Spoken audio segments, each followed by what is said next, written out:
Hey guys, it's me, Minecraft World, and welcome to episode 6 of Minecraft World on the air. One sec. Boop. There we go. Don't want to have my audio echoing on either side.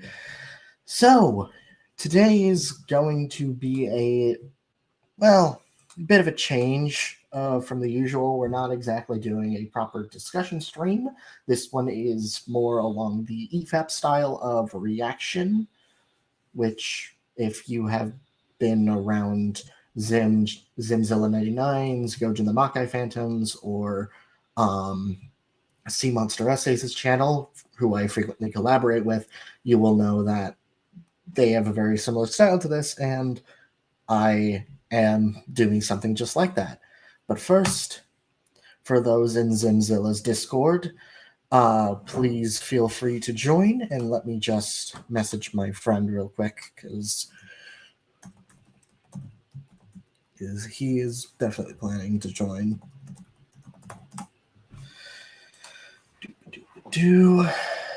Right, and we have one person currently in chat who has commented 4 total times. What's up, King? Hello, Antonio. Disney's Dinosaur was your first dinosaur movie that you watched. Cool. And you're already not a fan of this video.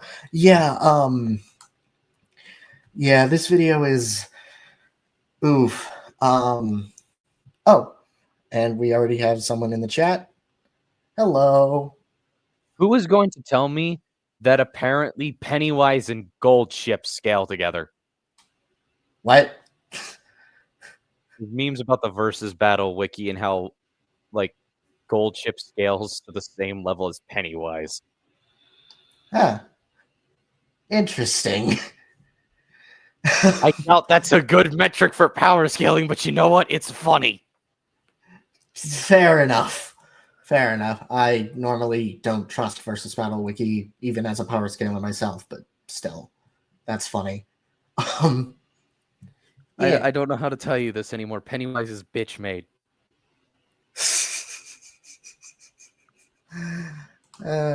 Hilarious. You know what's Anyways, funny? how are I you? just finished watching the movie like 30 minutes ago. Dinosaur? Yeah. Fair enough. And I saw that you messaged me about it, so oh Yeah. boy. I was up until 4 in the morning last night studying. Did you get at least some level of sleep? I got some sleep, but I had to wake up early just to take care of the dog. Okay. Take care of my dog.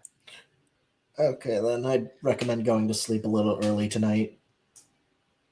I can't. Oh god. Yeah. Do you see why my mental state is just bad? Yes. Yeah, I can Yeah. see why I had a very similar problem Anyways. last year.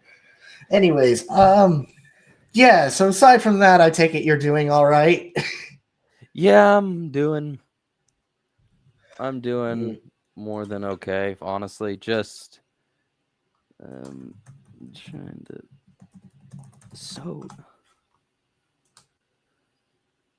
Yeah. I'm just going to give us a few minutes before. I'm just going to give us like 10 minutes before starting the video because I want to have as many people on as possible. I mean, if it is just you and me, that's fine, but I'd like to have as many people on to discuss the film. Oh, unless like speaking of Zim more shows people, up. Hello. Hey guys, I was how waiting. are you doing? Cromulent. I was waiting for you, good sir. So how are you guys doing? I'm cromulent. That means serviceable. Cool. Anyway, guys, I have some news. Is it okay if I share with you guys? Yeah, go ahead. Shoot. So how do I explain this? On Wednesday, me and my sister were going to a faculty / college about art, and in it there was a assistancy or association about comics, and in there we talked to a professor there, and that professor was such a kind person that he basically allowed me to. He gave me two books on when it comes to making a comic book, and because of that I think it so much. And right now I'm currently am studying on how to do a proper comic. Nice. Nice. Nice. Hopefully that goes well.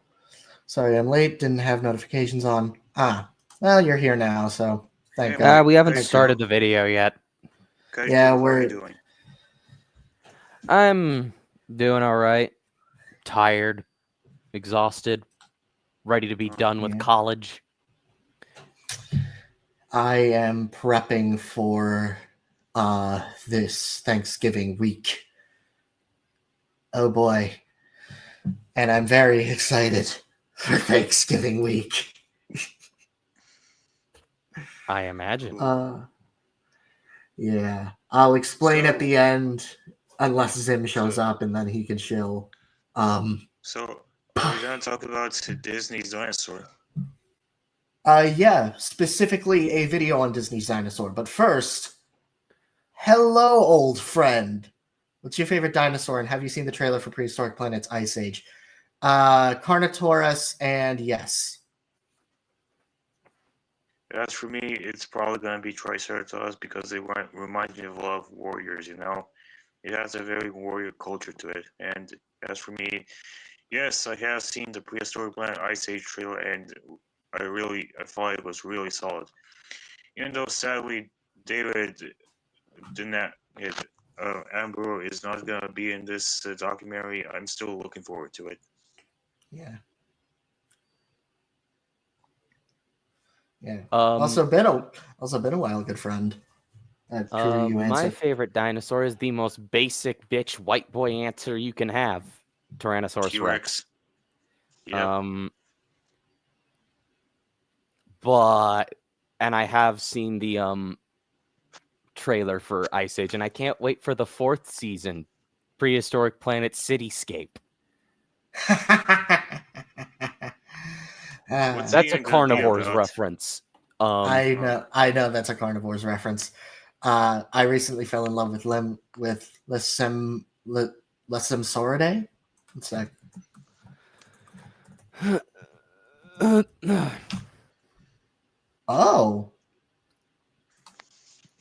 Oh, these are cool.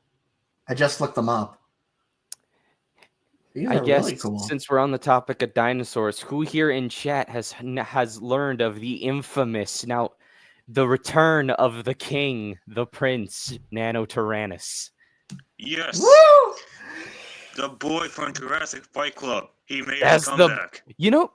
Honestly, Minecraft, that should be a discussion stream we should do after. Honestly, I'd be fully willing to do that at some point, or if they do a documentary on Nanotyrannus, I'd be down. Honestly, First of all, we need to do a live stream on Monsters Resurrected. Yeah, that works. Also, what time would you pick for a season of Prehistoric Planet? For me, it would be the Miocene. Honestly, the Triassic. I would Yes. love to see the Triassic get some more representation in media. 65 almost did it, and that pisses me off so much. You were don't you so love close. that movie? Don't you love it? It's not even my least favorite dinosaur movie. Oh my god. Don't you love it? What is your least favorite, actually? I don't know. I know 65 is on the list of least favorites, but it's not my least favorite. For me, I it will think probably have to be for Good Dinosaur.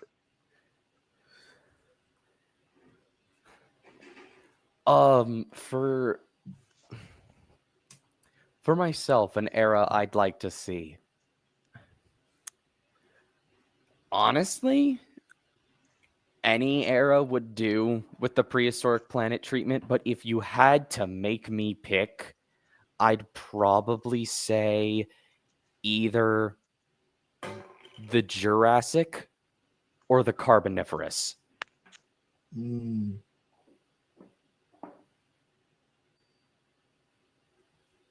Mostly just because I want to see what they do with all the giant bugs. Mm, The Carboniferous is my second favorite, like, era of prehistory behind the Cretaceous. yeah. We need Lisaukia, Lausiwiki. Fuck. I am breaking my brain. Lissowikia. It's Lissawikia, thank you. Litsowikia. Lissawikia on the big screen. Carboniferous has a lot more alongside from bugs too. I mean, yeah, but like the bugs are the main draw for them.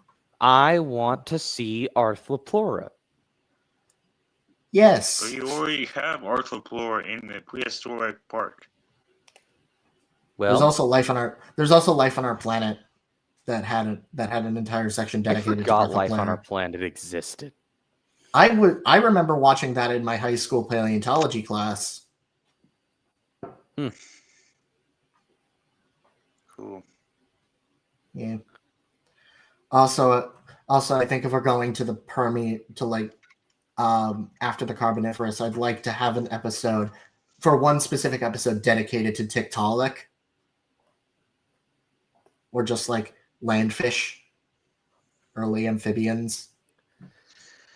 Make You an know what I want to entire. see? Technically, Technically- yes, technically, it was actually high school paleontology and forensics. Cool. Which both, like, half the class was paleontology, half the class was forensics. We learned like how people discover how dinosaurs and animals died and the relationship between the two, and it was awesome. It was really cool.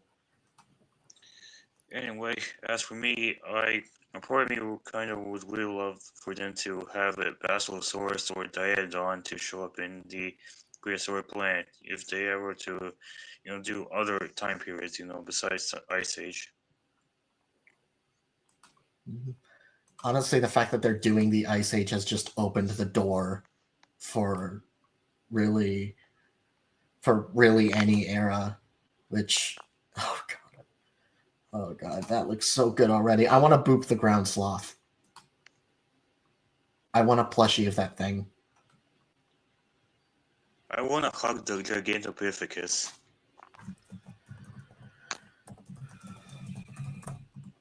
Mm-hmm. All right, yeah. I will have to wait for my master's degree for that if I ever get it. Oh, good luck. Good luck, good sir. All right. We are... Now, for context for this video, since we're probably about to get started, this video sucks. Yeah. Yes. I also just want to establish before we start, where do we all stand with Disney's Dinosaur? I'm pretty sure all three of us like the film, but yeah. One of my personal favorite Disney films alongside Hercules and probably The Lion King.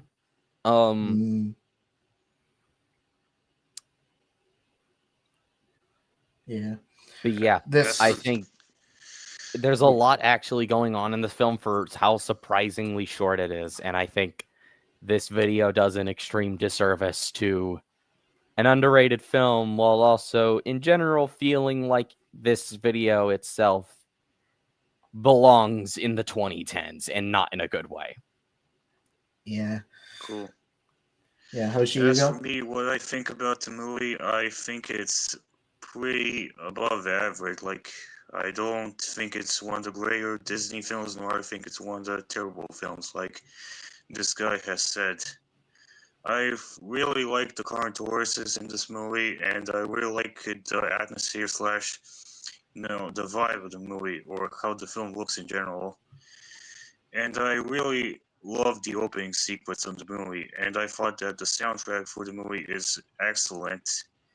Probably one of my, if I had something to critique about, is that I'm not the biggest fan of the humor, and I thought that the Lemur family is not the best, and I thought that the love subplot is pretty not that good in my opinion. I think that, in my opinion, they didn't do a pretty good job at, developing the main characters. And as for the main character, Aldar, I thought he's fine. He's not one of my favorites. if I were to say who was probably my favorite, say, Dino protagonist, I would probably have to say it's either Speckles, the Tarbosaurus, or Big Al from the Battle of the Big Al, documentary. I think those two are probably my favorite dinosaur protagonists. You guys will probably hate me in my opinion, but that's just how I feel in general. Oh no, I don't think I have not I don't seen really the Big hate Al it. special. I need to get on that. But Yeah. I do think that But hey, Speckles the Tarbosaurus question. is a bit of a joke. Yeah. Disney's Dinosaurs Peak Fiction. It's great. I watched it Wait. as a kid, but didn't since 11 years, I think. I'd recommend Wait a giving it a minute. rewatch. What do you mean? You mean to tell me you don't even like One Eye? I find Speckles to be the movie is a bit of a train wreck. It doesn't know who it's for. I blame that on the dub. I think the dub is pretty awful in my opinion. To be fair, I have only seen the dub, but I doubt the sub has to be much better considering a lot of my stuff is just straight up plot points in the film. Considering the fact that One Eye in the fucking dub attempts to assault Blue Eyes. Yeah. That's metal, Anyway. so. Also, version Wish versus Chad Dinosaur. I would swap Wish with the Good Dinosaur in a lot of, just for a more easier comparison. I mean, both are lesser films than this, but still. Yeah. All right. No also, since you mentioned Speckles, I remember, and Cronin, you'll probably remember this too. Back when I was more active in the Versus community, I pit Speckles against the Disney Carnotaur. Well, not Speckles, One Eye against the Disney Carnotaur at some point. Who'd you say won that? Honestly, I don't remember I don't remember Speckle the Tarbosaurus that much. So I probably would say want to say the Carno. I want to say the Carnotaur. It probably would be the Carno, considering how insanely oversized it was. Yeah, Cronin, if you're watching this, feel free to give your 2 cents. One Eye is pretty intelligent, and he can actually strategize. Unlike intelligence, I think matters in a I think this fight. Like I think the fight would absolutely be a bloody mess for both of them, but in the end, Carno. I think Carno is just physically more more capable. And that's not to say that Carnotaurus isn't intelligent. Or at least doesn't have its moments. Also, Bakuru, Rick Raptor said it's peak. I will kill you! Do not speak his name! First, you have to kill me, Kaijikuru, then you have to kill Rick Raptor first. Nah, Hoshi, you're worth keeping around. Anyways, for my thoughts on Disney's Dinosaur, this is just straight up one of my favorite pieces of paleo media and one of the 3 films that got me into prehistoric animals. Oh, hi, Vic. Hello, everybody. Yeah, this is... It's Rooney's arch nemesis. We're just prepping to talk about Disney's Dinosaur, a video about it. We're just laying out our thoughts on the film. This is just straight up one of my favorite pieces of paleo media and one of 3 pieces of paleo media to get me into prehistoric animals in general, the others being Jurassic World and Titanoboa Monster Snake. And it's also the movie that made Carnotaurus my favorite dinosaur because this is just straight up the best, one of my favorite portrayals of any dinosaur and the best portrayal of Carnotaurus without a shadow of a doubt.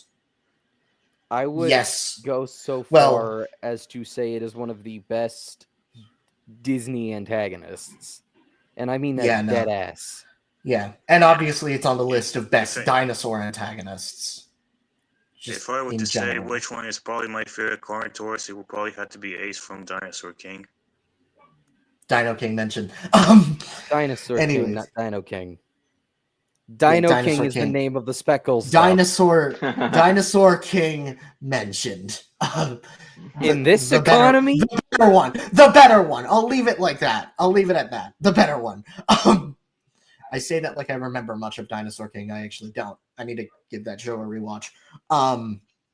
Anyways, Vic, how are you doing? Oh, I'm doing good, been busy working, as well as watching a few movies here and there.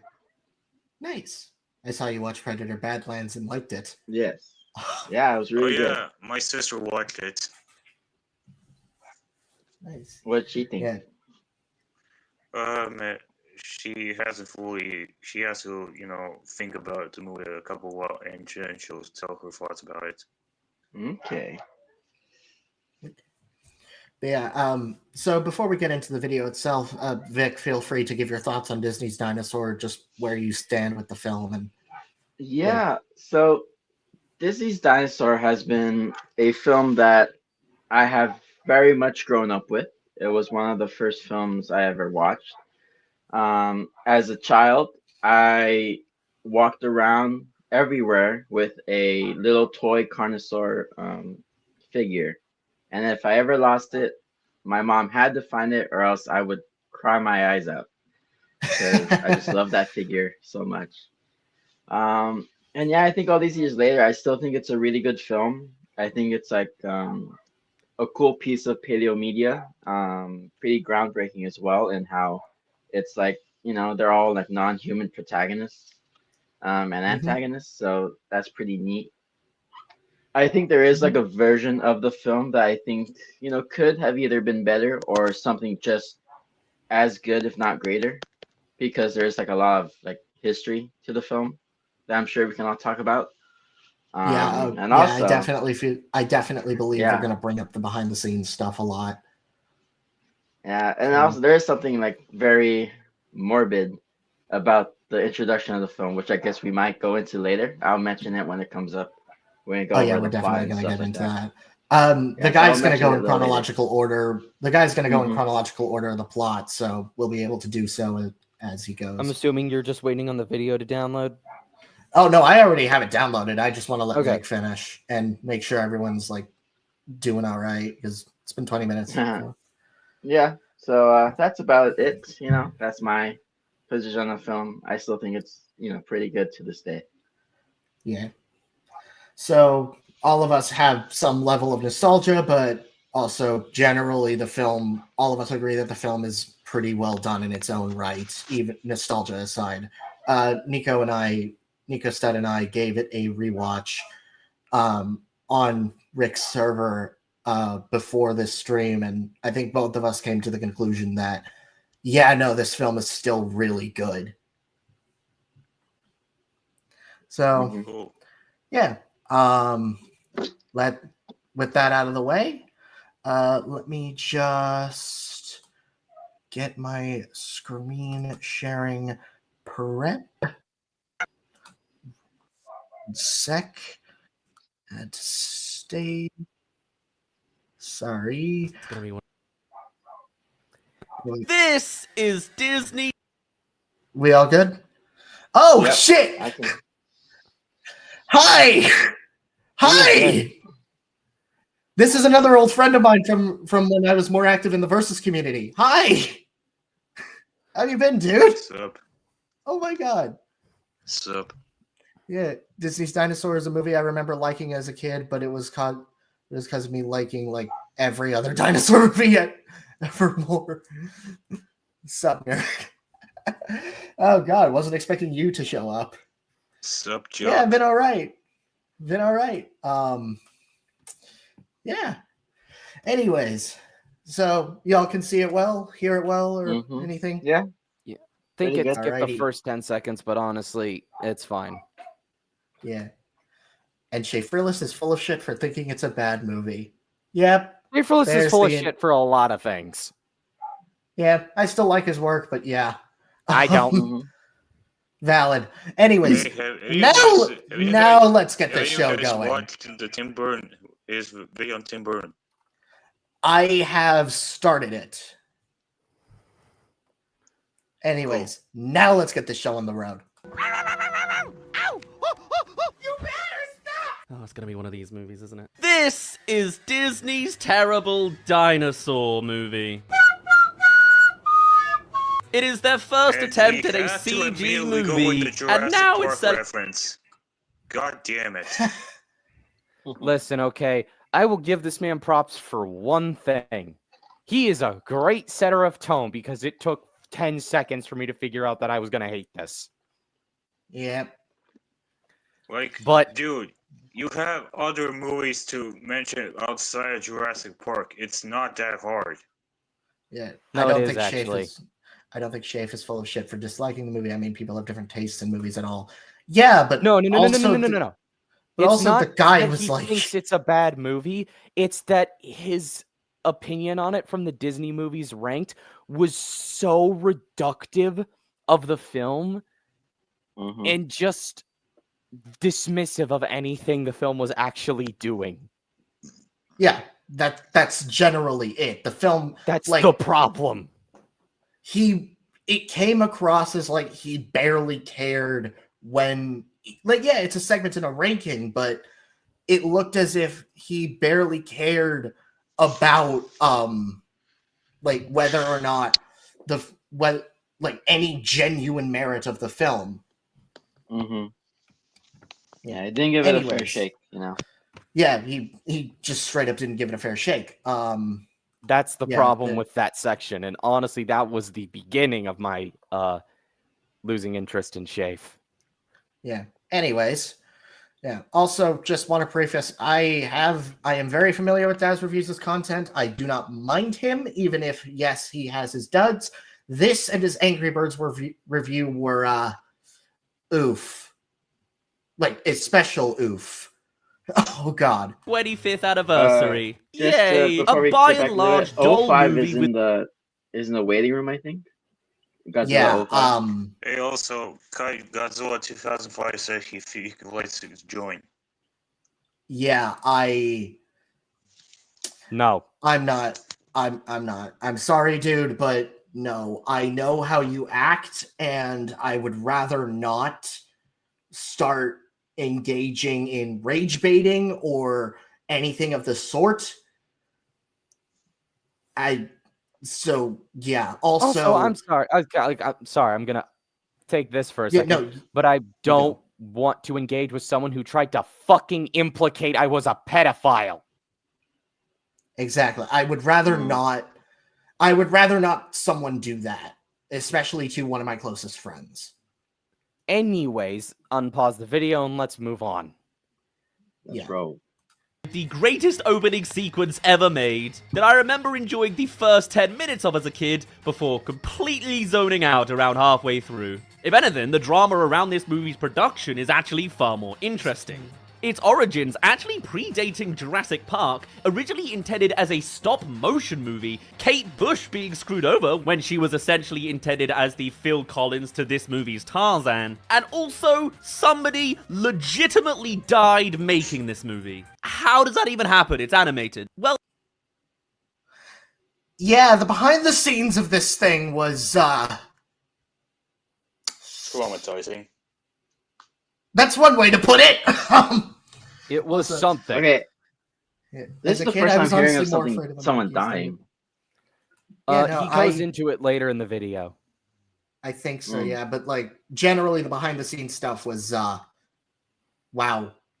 There's a lot of things going Was on. a thing. well, anyway, Because I we know the begin with story a was scene that definitely is gonna be darker. genuinely excellent, The Journey of the Egg. One of the most striking openings to any movie ever, and it's a real shame it's not attached to a better movie. It's right up there with what Screw it Disney up. had previously done with the Lion King opening, I would say. A completely definitely. wordless masterpiece, combined with an incredible score from James Newton Howard. This would have won at the Oscars for Best Short Film if they'd just cut their losses on the rest of it. It genuinely feels like they dropped a drone back in time and then showed us the footage. You almost lament the amount this becomes a talking animals movie for breaking the illusion that they're just watching these characters do their thing. I don't. Speak for yourself, motherfucker. Also, those kind of jabs where it's like, you know, these things really good, just wish it was attached to a better movie. Those kind of jabs, expect that a lot if you haven't seen this Yeah. video. Yep. Was one of the things that really pissed me off. Oh, this is actually pretty good. Wish it was attached to a better movie. Like, can you just Or- give credit where credit is Mhm. due instead of a backhanded compliment? Like, I Because- am notorious for thinking Shin is a subpar film, but at least I've given credit to the film on more than one occasion. Hey, at It's least also be a scene glad that he doesn't mention. At least be glad he doesn't mention Primal in this. He doesn't actually. I was gonna say I think he does. Nope. I literally watched this video last night. He doesn't. Yeah, no, he Thank doesn't. God. He doesn't. I've seen this video 3 times, I think, just to like get my points across. makes you genuinely baffled that Disney's next stab at CGI movies was Chicken Little. Well, in part, that's because Disney did not actually produce this movie in-house. They did not have the resources themselves quite yet. Alas, their collaborations with Pixar at the time as well. And in this case, the Pixar of this particular number was none other than Dream Quest Images. You remember them? Or at least it was for a second, because Disney then bought them out and swallowed them whole, and all of a sudden Disney had a visual effects department called the Secret Lab. That probably makes more sense. The movie at least looks like they upped the game on CGI dinosaurs. Of course, we've seen better effects since then, but still, this was great at the time. You can tell this was a breakthrough in the year 2000. I mean, the effects Yeah, are it's still a pretty breakthrough. freaking Breakthroughs are good. for the time. Why are you acting like? I don't get. Again, it's so fucking backhanded, and I hate this guy. Yeah, no, I Yeah. think the special effects in this movie are pretty solid. Not the best, Yeah. but pretty solid. Yeah, there were some shots that I noticed were off. True that. Granted, how much of that was the compression and how much of that was the actual movie, but it's still visually stunning. Also, I have childhood beef with this movie. When I was a little kid, I was mad that they were Carnos instead of T-Rexes. I was just a dumb little kid back then.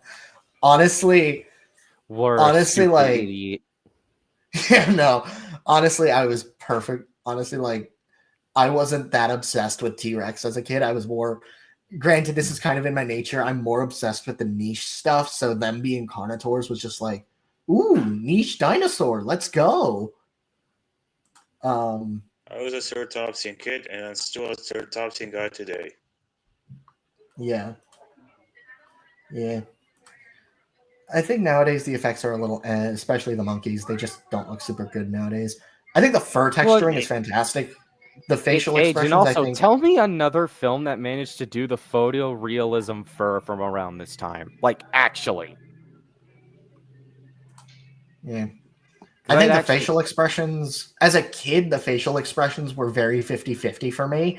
For the dinosaurs, they were fine. For the monkeys, they were 50-50. Well, for the lemurs, they were 50-50. So, yeah, I think most of my issues came with like the close-up shots, and even then, it wasn't always that. I think the Carnos specifically always looked fantastic. Yeah. But there is something authentic in the behavior of the creatures in this opening scene, with the wider shots benefiting from being a blend of animation and live-action environments. Weirdly, there is more live-action to this animated movie than what a lot of people will actually call the live-action Lion King. It's funny how Disney goes full circle like this. Though interestingly, a lot of the issues present in that movie, Disney first made in this one as well, as we'll get into. The tranquil... Don't you dare! Yeah, that's a weird Don't- take there. Don't. Wait, what did Don't he you say? dare. He compared it to Disney's live-action Lion King. Don't. He does you that several fucking- times in the video. You idiot. Don't Oh, you I hate this fucking video. dare. I hate this. I know he's I gonna hate- do that again, but God, my pain with that movie is fuck. If we ever Don't talk you about love The it? Lion King, dinosaurs in this movie are more expressive than anything in that train wreck. if we ever talk about the Lion King in any sort of capacity, I'm gonna go on a rant about the live-action film. dinosaur nesting sequence is short-lived though, as this little dino guy has a classic stumble into the monster moment. Run.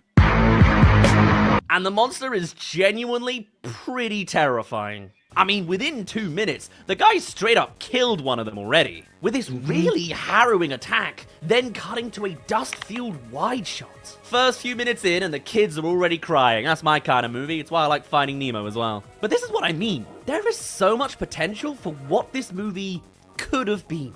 A wordless masterpiece with intense sequences like this. I'm absolutely sold on Dinosaur at this point. And fair play to them for not going with the T-Rex as the main villain of the piece. They instead went with the lesser-known Carnotaurus, which apparently was a lot smaller than what it even is in this movie. But hey, we got a family of lemurs on the way. Maybe comparatively that doesn't feel too bad. They decided that the Jurassic Park movies had very much done the T-Rex, so wanted to do something different. No, literally, that is what happened. Like, they were going to do T-Rex, but JP3 was happening. So, Carno. I'm honestly curious if Carnotaurus... When was Carnotaurus discovered? In 1980s. One sec. When was Carnotaurus discovered? Let's look. Google. 1984. By Jose Bonaparte in... Okay, because they said that this Chubut film province of probably has Argentina. its origins traced back to the 80s, so it was probably Carnotaurus decided first as well. I was just wondering if it had been discovered since this film was initially pitched. Carry on. Yeah. No. I think one thing that I would say gives this film a lot of credit is that a lot of B to D listers are given like a hefty amount of spotlight. Like obviously Carnotaurus, but Iguanodon. I mean, Iguanodon has its popularity. Like, don't get me wrong, but it's also like this is one of the films that kind of reignited its spotlight. And then you still have the dinosaurs like Brachiosaurus and the Velociraptors in the movie. Yeah, but those are 2 out of how many species in this film? Like, I'm trying trying to... Oh, wait. What was it? Nothing. Okay. Different species that they then scaled up to be the same size as the T-Rex. What am I saying? They just added horns to a T-Rex, didn't they? From here, we pan down to the one remaining egg. It really is the Nemo of our little story, except Marlin's dead too. Nemo! No! And we then have a few interesting characters eyeing up the unborn dino for breakfast. Again, no dialogue at all, because it didn't need it. I do want to mention something that apparently one more the thing creatives right now. also wanted to push for. Real quick. It's because it took me like only until recently that I realized that given that Aladar hatches like only a few minutes after, all those crushed eggs were like fully formed babies who were like ready to hatch. And that's we just watched that that thing commit like multiple infanticide. True. Yeah. I only realized that like recently. My God, you're you know, right. Disney That loves is their harrowing. talking animals. Obviously, the egg is narratively important, but using its journey as a device to showcase the world of dinosaurs was just an inspired choice here. Again though, does some of the animation look a little sketchy now? Yeah. No. Particularly that underwater sequence where we were still a few years away from Finding Nemo. I actually really like that scene. Like that I underwater think bit. that I scene's really learned great too. that this weird amphibian is meant to be a labyrinthodont. Really? Yeah, at least I think. Baby murder and dinosaurs is shockingly a common combo. Yeah, look at the original have you Jurassic seen Park DS book. Darkids? No, look at the original Jurassic Park book. I was pointing to the Darkids, Oh, which yeah. are older. Compsognathus Basically, eating a child TLDR was is kids terrifying. do not get a lucky life in the dinosaur world, amigos. Yeah. But no, I think the underwater sequences, or this one here, is really good. Yeah, no, I would say I for don't the think time. the water stuff is that bad. I mean, yeah, you said it yourself. Like, we were still a few years off. The fact that it looks as all right as it is I think, pretty impressive. Yeah. Wait. That's not a labyrinthodon. That's a goddamn Coolosuchus. Like, that's what I'm thinking. I remember trying to figure out for years what this thing was. But apparently, I was watching someone draw it, and they called it a labyrinthodont, and I was like, "That's what it is." I don't Might know. want to double check. Might want to double check that. I'm gonna go do that right now. that- Just keep watching the video, and I'll let you know. That does not look like Labyrinthodon. Making a breakthrough for more convincing underwater stuff, and paving the way for masterpieces such as Shark Tale. But especially when you transition to above water to actual footage of water, it's one bit that particularly stood out to me as a little dated, you know? But still, especially considering they'd been working on this Ow. since 1996, deserves its place in film history. This is also apparently the footage they used in the trailers, so you wonder if people even knew about the dinosaurs talking. Of course, the music is arguably the most iconic feature of this sequence. Pausing for copyright. And yes, the Oh, yeah. music is fantastic.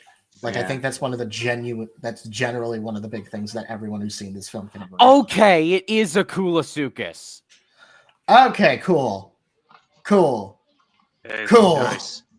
Hey guys, is it okay if I just say something? Yeah. Shoot. Mhm. I'm going to be leaving now. Okay. All right. See Okay, you man. around.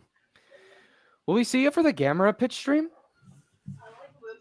Is it the one where you guys are going to talk about what your ideal Gamera movie would be like? Yeah, Or something like like that. just our own Gamera stories. I think you could justify talking about your own take on Gamera. Okay. Anyway, before I go, hey, Kaikuru, have you watched a movie called You Are Umaso? Yes, actually. Any thoughts on it? I think it is one of the more interesting pieces of dinosaur media I've seen. One of the only good things watching Altiori ever did for me was telling me about that movie. Oh god, Altiori, Jesus Christ. Yeah, Oh fuck. that's the one good thing that she ever did was it was through her I learned that that movie existed. I think it was pretty good.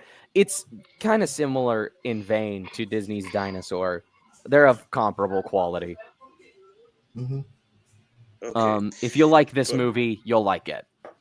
okay, but before I go, hey, Kaikuru, is it okay if you're like free tomorrow? Because I want, have a free voice chat with you because I want to talk to you about something. I don't know. I'm a pretty busy person these days. And I mean that like seriously, I'm dealing with college exams and stuff like that. I can't make any guarantees. Okay. But other than that, guys, I hope you have a wonderful day, and I hope you don't have a brain cancer after this video, because I really am not a fan of it. Oh yeah, no, this is not brain damaging. This is just frustrating. Don't speak the devil's mhm. name, Karuk. Altiori isn't the devil. She's the Antichrist. The devil in this scenario is the nostalgia critic. Oh yeah, have you guys watched his review on Jurassic World Rebirth? I do not care enough I started to do a little so. bit of it. Because I do not care enough about that washed up old man to engage with his content. Yeah, if I were to describe his review on Jurassic World Rebirth, is that it's he's such a dick horning on the first movie that it's not even hilarious. Mm-hmm. Didn't you know? And all the Jurassic sequels are actually bad, and there only should have ever been a first one.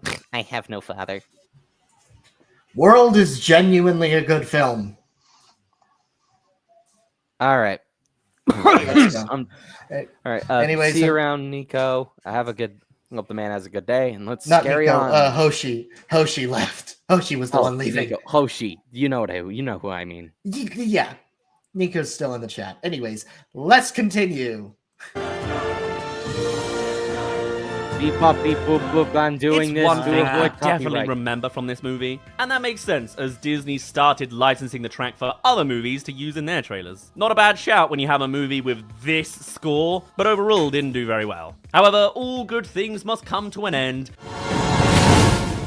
Wake up, Alex! Welcome to Madagascar. And unfortunately for us, the pterodactyl drops the damn egg onto Lemur Island. Yar, What is it? The dialogue has begun, leaving us with an iguanodon version of Tarzan raised by lemurs. Weirdly foreshadowing a few movies to come out of the 2000 CG boom, with a setting of Madagascar and a little bit of Ellie and Ice Age 2 thrown in there as well. And don't get me started about the wild. But mainly, yeah, it's Tarzan if it was a dinosaur. I'm just baffled why they thought, well, that was an incredibly convincing nature sequence that never was. Let's throw in some lemurs. To go from slice of life to lemurs coexisted with dinosaurs, you end up with kids like me who thought that was actually a thing. Interestingly, the ancestor of the lemur has been... Well, nah, I wouldn't say he's an idiot. It's like, that happens sometimes, but like, And also, even I knew like, that was stupid. Is that even that much of a stretch, considering we got a literal hodgepodge of dinosaurs in this film, all of which are from various ages and time periods. The Koolasuchus was from the early Jurassic, for Christ's sake. I'm also just like, why is it that the animals talking is a bad thing? Like, yeah, okay, that opening was fantastic. I'm not gonna bitch on the Lion King because the animals started talking after the Circle of Life sequence. Even if yes, I agree, Lion King is a better film in every possible way. Still, like, why? Why is that a problem? Yeah. Because I mean, is it suspension? Like I said, there's like a version of this film that could exist that would be like, you know, great in its own right. But I don't think the fact of the animals talking alone like sets this film back, given what it is. Yeah, it's like either way, this film could have worked regardless. Hell, I think the fact that it's talking just lessens the load. But didn't Koolasuchus survive to the Cretaceous? I don't know, actually. I knew it was... Because people hate talking dinosaurs, apparently. Yeah, somehow, except Land Before Time is weirdly the exception. The thing I'm more confused by is why Carnotaurus, a Madagascar abyssosaurid living in North America, living with North American Parasaurus. I'm actually your ass. Carnotaurus was a South American abelosaurid. Majungasaurus was from Madagascar. But yeah, honestly, it is more believable that Carnotaurus appears in this film because it was from roughly the same time in the Maastrichtian period of the Cretaceous in South America, which means that it is just a straight shot north if the Carnotaurus really wanted to go murder a Parasaurolophus for whatever reason. Yeah. The only, like, the weird part is Iguanodon, which is on the other side of the Atlantic in the UK. I think roughly the same time period, just different ocean or different continent. It's also worth mentioning that the Carnotaurus in this version of the film is a fictional species from Florida. True. So... traced to 62 million years ago, so in a wider context, I guess you could say that's close. But then you remember that still means there's about 4 million years separating the dinosaur extinction event and the ancestor of the lemurs. To be fair, the fur on the lemurs was pretty good, considering Monsters, Inc. was supposedly the trailblazer on that a year later. The character animation, on the other hand, interesting. Babies grow up. You keep that thing. One day we'll turn our backs. It'll be picking us out of its teeth. Like, the facial performance is so exaggerated compared to that voice, it's pretty hilarious. Of fucking course the T-Rex in Carnoface is a Florida man. Also, Carnoface is crazy.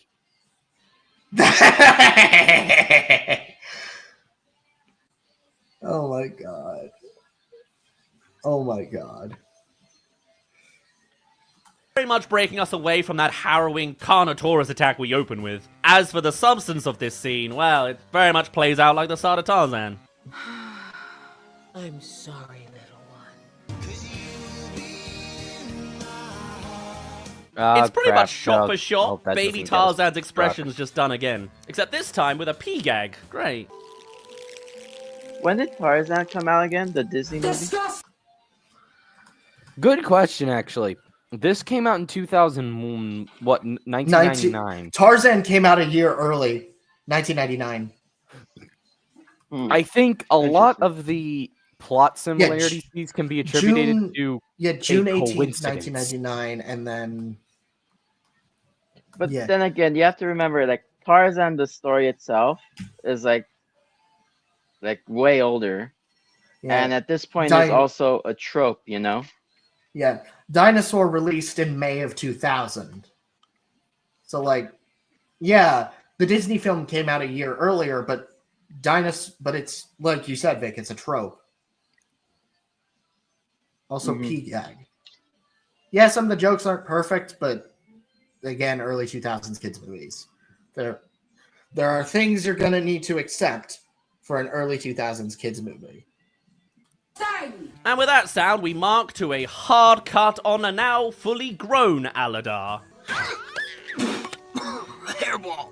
And with all the Tarzan parallels, you may think we're in line for some exploration of this dinosaur who's been raised from the egg by lemurs.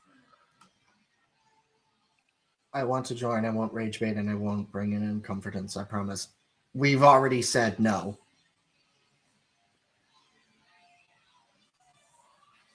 If you want, you can speak in the chat, but no.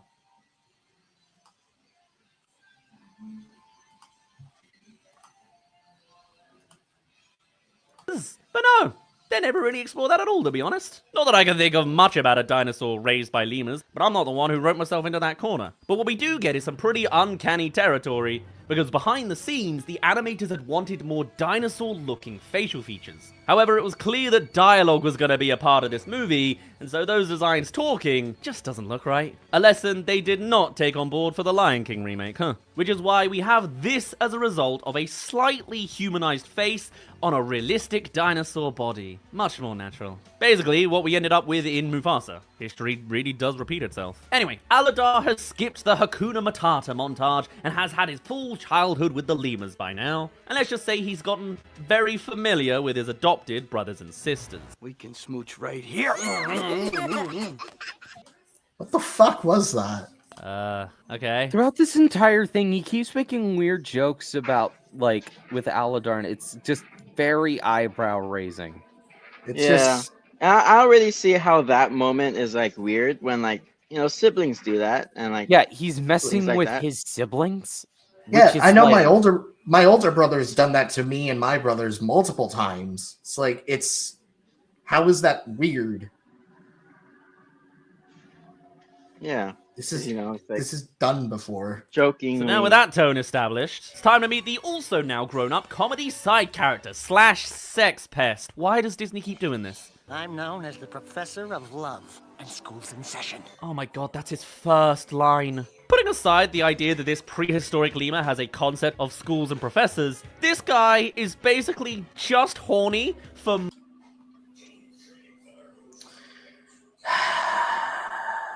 most of the Let him movie, finish. and that's his whole character. Not to mention, the character's name is literally just Vermin.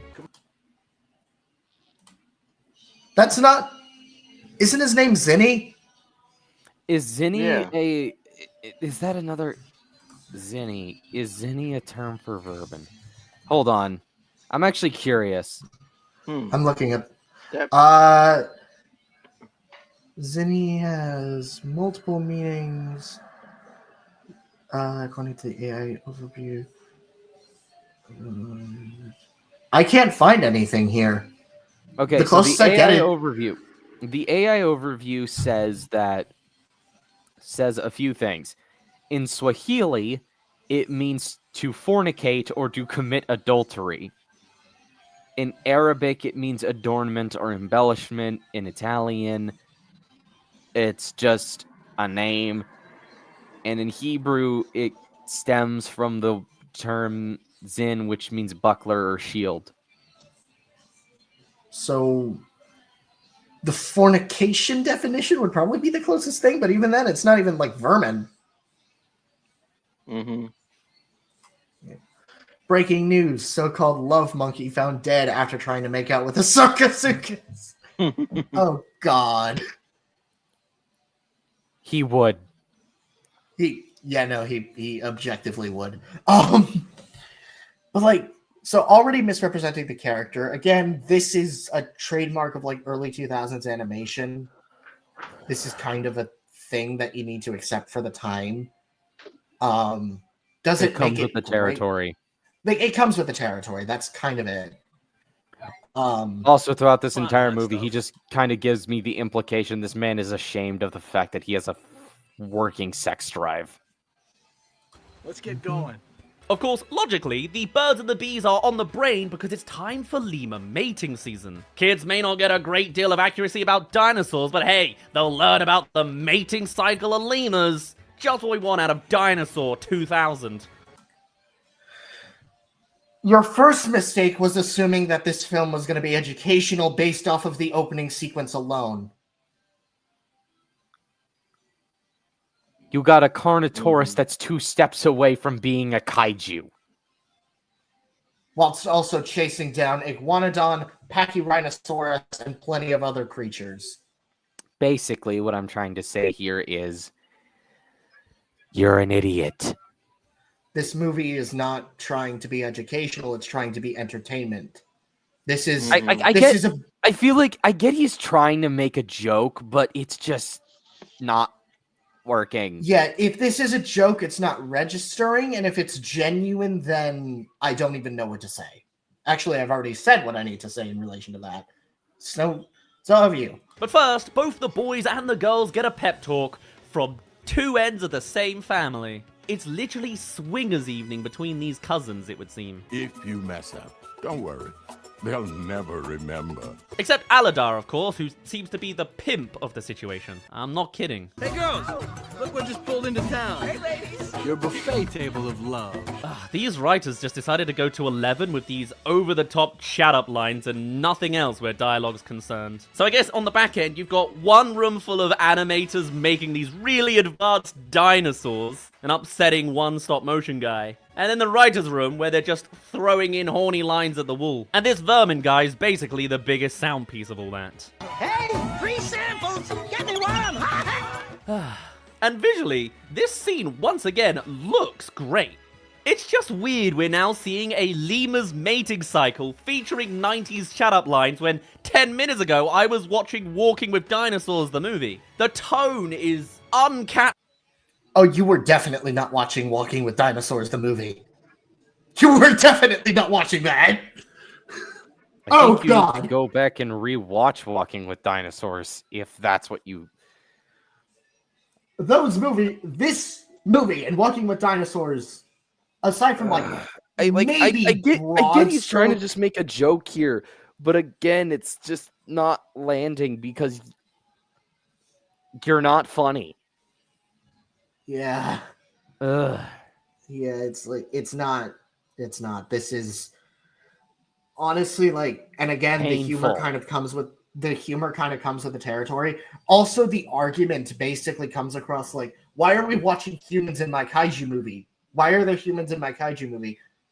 This is the story. Mm-hmm. It is very similar to that. Yeah, Walking with Dinosaurs, the movie, is annoyingly scientifically accurate for how mid it was as a film. We're not talking about the movie. Oh, no. We're talking about the show. Which, honestly, that reminds me, I need to go get my hands on the Cretaceous cut of that film. Yeah. On the marketing front, at least, this movie had so much going for it. They even had some of the Jurassic Park team involved in this movie. So what went wrong? You like kids, I see. Not much, actually. Jumping off the dinosaur trend of the 90s, which was then made even more popular by BBC's Walking with Dinosaurs, which used a very similar filming technique to Dinosaur, and just got its US broadcast on Discovery Channel in before this movie did. Except this one felt like a real documentary, and didn't make the dinosaurs talk. Speaking of which, Disney would later co-produce an actual... So, based on that line, I'm assuming the "why are we learning about lemurs" joke is genuine. Which, all I heard out of his mouth was, "Why are these two different things different? Why aren't they the same?" Yeah, that's all I heard out of his mouth. That's basically what it said. It's No way, basically Vic what he having said. an actual point is crazy. Yeah! Oh god! We've oh god, Vic's using 1% of his power. Oh no! Oh no! Oh god. Walking with Dinosaurs, the movie, where they got rid of the documentary style and made the dinosaurs talk again. Do they ever learn? Nonetheless, this scene of lemurs featuring a random iguanodon is another technical achievement of blending CG with live action. I genuinely can't tell which parts of the scenery are real or fake. Of course, Vermin the Horny doesn't find their mate whilst the others ascend the tree for some sweet loving. Sadly for them, the Sky also wants to do a Chicken Little. Everyone run for cover! SOS! Mayday! Duck and cover! Man, Disney just keep making the same movies again and again in this period. But yeah. Wow! I can't believe that that line actually works. Not in relation to this film, but in general. I do want to make an observation and a comment on something he said. He said earlier that like the film doesn't do anything to explore the relationship between Aladar being like a lone iguanodon raised by lemurs, when in that entire sequence it points out how Aladar is the last of his kind, and after Vinny fails, I forget her name, Shiri or something like that, or I think the mom Shuri, lemur. yeah. Shuri Yeah. says that Shuri, now Shuri. there's like 2 bachelors still on the island. You know, it's like he glosses over that entire setup of like what the film is going to focus There on. actually is a bit of an interesting dichotomy between how the Iguanodon seem to traditionally be raised compared to how Aladar was raised, which is Yeah, ultimately true what that. makes him so much different to Crone I as a think leader. that's gonna add. Because that's a core theme of this film is leadership. Yeah, leadership versus survival of the fittest. I wouldn't say that. I would just say 2 different kinds of leadership. Yeah. Like, and we'll obviously get more into that once we get to like the introduction of Crone and all that, but still it's just that the film already establishes like Aladar's relationship and distinctness, and it shows how he uses that both for good and for bad. One for playing, but also like him taking the mates out. SMH also said lemurship. Puns are a stain on the human soul. Mike quality jump scare. Yes. Yes, we're now introducing the asteroid scene, which takes that tone and switches us right back to the awe and intensity of earlier. The sequence is once again horrifying, but it looks absolutely amazing. At 4 or 5, I had no concept of this being a mini version of a major apocalyptic event, so I didn't fully understand this existential horror at the time, which is also reflected in the characters here. There's a sort of tragedy to their innocence faced with this devastating event. Something's wrong. Yeah, no Sherlock. Kinda weird we're facing it with lemurs instead of dinosaurs, but there we are. And the haunting score just adding to that tonal shift. But did you know originally it was going to be a song for this scene? From none other than the legendary Kate Bush. So just picture the running up that hill scene from Stranger Things, but replace the kids with lemurs having their orgy ruined by asteroids. Doing this just to avoid the copyright. I was talking over the music. Welcome to Disney. But reportedly, the song didn't test well with preview audiences, and Bush refused to rewrite it, so there you go. We may well have missed out on a Kate Bush dinosaur album, but never mind. Not a big loss. Anyway, back to the trauma. The huge asteroid arriving through the clouds is the most terrifying shot in this scene. I remember that scene scaring me a lot as a kid. Like, it's just the I mean, build-up. he is right. It is a genuinely like harrowing scene when like it lands and they're all just like, hold on, something is not right. Yeah. And then it like they just watch as it lands on top of them and there's like a silence. Yeah. It's almost like a nuclear bomb going off. Yeah, especially like, and the aftermath, like the immediate aftermath just makes to the sequence even more impactful. Yeah, this is the inciting incident, but like that It's a doesn't mean really it doesn't good have inciting its incident. impact. Yeah, it is a really strong inciting incident. A Also, sight like so effects haunting. wise, is really good. Yeah, Like the I think it's visual also effects, carried by really like solid. the association with dinosaurs and meteorites. Mhm. Just the fact the KT extinction wasn't, and the original film was gonna end with the KT extinction. The original version was gonna end with the KT extinction. I'm honestly happy they didn't do that because I think that like that is such an overdone Yeah, thing in paleo media. yeah. It is the Fantasia. most overdone like a mass extinction in Yeah. just as early media. as Disney already did something like that as early as Fantasia. Which honestly was, Like- I would say, more haunting than this. Yeah. Just they're both good, just for very different reasons. Yeah. Continue on. I mean, when you think about it, meteor strikes are essentially natural nuclear explosions. And you're not wrong. Mm-hmm. But yeah. That everyone able to see it in that proximity would soon discover that's the last thing they would ever see. But not in this movie. They get both the front row seat for the asteroid and get to survive it as well. The main family, anyway. The others basically got one last bit of off-screen hanky-panky in the tree and then died off-screen as well. They disappeared the same way they appeared, through a big bang. Okay, I'm gonna give you that. That was actually pretty good. I will. That is the one sex joke he makes throughout this entire thing that's actually funny. That was actually really funny. I'll give you that. Presumably, whilst a homage to it, this isn't intended to be the definitive mass extinction event. Because that one took out half the planet, let alone a tiny island next to the crash site. This is more... Isn't that supposed to be Madagascar, technically? Or... It is way too small to be Madagascar. Fair. I don't think Like, it was ever I don't really explicitly know stated to where be Madagascar geographically this anywhere. film takes place, but honestly, it doesn't matter. like a soft launch for telling kids, yeah, the dinosaurs eventually got hit with an even bigger one of these. Even though they survive, it doesn't take away from this scene at all. The moment of impact when there's initially a break of silence before the first shockwave is actually incredibly well done. As is the chase from the impact destroying the island, as the not-so-fast dinosaurs covered in lemurs also find themselves absolutely coated in plot armor. But luckily, the impact only affects the water on one side of the island. It may not hold water, pardon the pun, but the intensity and remorse for their island afterwards is still very impactful. Pardon the pun again. Come on. We can't stay here. And so off. Yeah. Yeah.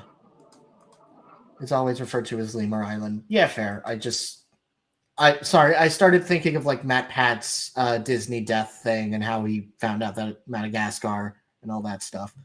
Yeah. My headcanon is that this movie takes place in a heavily modded Jurassic World Evolution 3 world, save with how many we shouldn't be here species there are. Hilarious. They go on an adventurous tour of mild peril, starting with the raptors. Jurassic Park closed with them, so may as well start with them this time. And to be fair, they do go for a different design with them here, and I'm sure someone will point out in the comments that it's actually a completely different species entirely. That lasts a minute or so, and then we meet the herd. You're hurt, prone! Move it! They have found this herd, including the love interest Aladar was missing whilst the lemurs were mating in the trees. Watch it! Regardless, it still takes them an age to realize it may be a shout to walk in the same direction. He basically lets the whole herd tread on him before he decides to go along with what the guy at the front said, and not even in like a funny cartoon moment way. Realizing it's that or dinner for the raptors, they join the herd being led by this Kron guy. We'll rest here for the night. You sure? You've barely moved from where the raptors just were. Don't worry, despite being really close to the herd of sleeping dinosaurs, they never actually have a go. We also meet the Brachiosaurus, who talks like Mary Poppins in this movie. Just give him a kick. Oh, I couldn't possibly. Part of a two old ladies double act at the back there. I heard you. I don't see how her talking about, unless that's a joke, I don't see how her talking like Mary Poppins is a bad thing, but okay. I don't And think also- I think he's just talking about it. I'm trying to be Yeah. generous here. Yeah. Should we address the raptors not attacking, or what? Why? Why would they attack? That's all. Yeah. What? Yeah, that's Yeah. kind of it. It's like, Don't they like if it's like, a dead, back if off one of as, them like, dies, it's even more advantage because like they could accidentally wake the herd. Yeah. Also, hi, new guy. This dude sucks at jokes. Yeah, and there Tell was me one about good it. joke earlier, but still, with Crone, who's voiced by the late Samuel Wright, who was Sebastian in The Little Mermaid. Ooh, Oh yeah. nice. Rest in peace. You say something about nesting grounds. The hard job now is just getting there. We then get off. God, the idea of God, as a dinosaur-obsessed adult nowadays, the idea of like 3 to 5 velociraptors trying to take down a fully grown iguanodon is one of the most baffling things ever. Yeah. Got that I'm sure to win because my speed is superior mentality. Yeah. Our first full taste of this Kron guy, and Let the weak set the pace. Now there's an idea. it's our tough leader archetype of the movie. I was wondering when we'd get the Tarzan's dad character, since we're basically just following that again. And of course, the female iguanodon is with them, parting with a flirty line to display her one role here immediately. That's how my brother treats newcomers, no matter how charming they are. This is one of their, 4 exchanges they have throughout this movie. Male-written female characters have got to do the male-written female characters thing. They're just mildly flirty and get the main character laid at the end of the day. Welcome to early 2000s Disney. I don't see how much of that is a problem, especially since their interactions are actually some of the most significant points in the story, or at least She third one? also initiates them. Yeah. Like all of them. And why does he have to say the female characters written by men like that actually means anything? I have matter. 7 women in my story I am writing. Why? Because I love women! My main protagonist of my original kaiju story, both of them are female. And I employ others. Let's go. I don't get Also, what that's trying to prove. I really don't know, and it pisses me off every time I hear it. And Vic, obviously your main human protagonist for Pocho is female, so there's that. Oh yeah. All three of us have at least one female major character. Let's go. Let's stick to the here and now. Time to give the horny lemur more dialogue. Whilst we're at it, love that. You sure know how to catch a girl's eye there, stud. Yeah, how about you go over to her while I watch Aladar? And just a reminder of the tier of dialogue we're dealing with here, here's an awkward line to finish off the scene. You just consider yourself lucky. That's all that's following us. It's called foreshadowing. Honestly. If this movie came out in 2025, everyone would be shipping Alador and Kronk together because gay enemies to lovers. Stop calling him Kronk! It's Crone, not Kronk. That image is in my head now.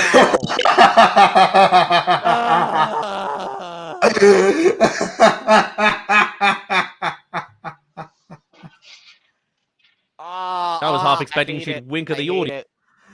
I hate it. You will suffer. I did ask for God, it wasn't Kronk. Fuck you! I don't believe that.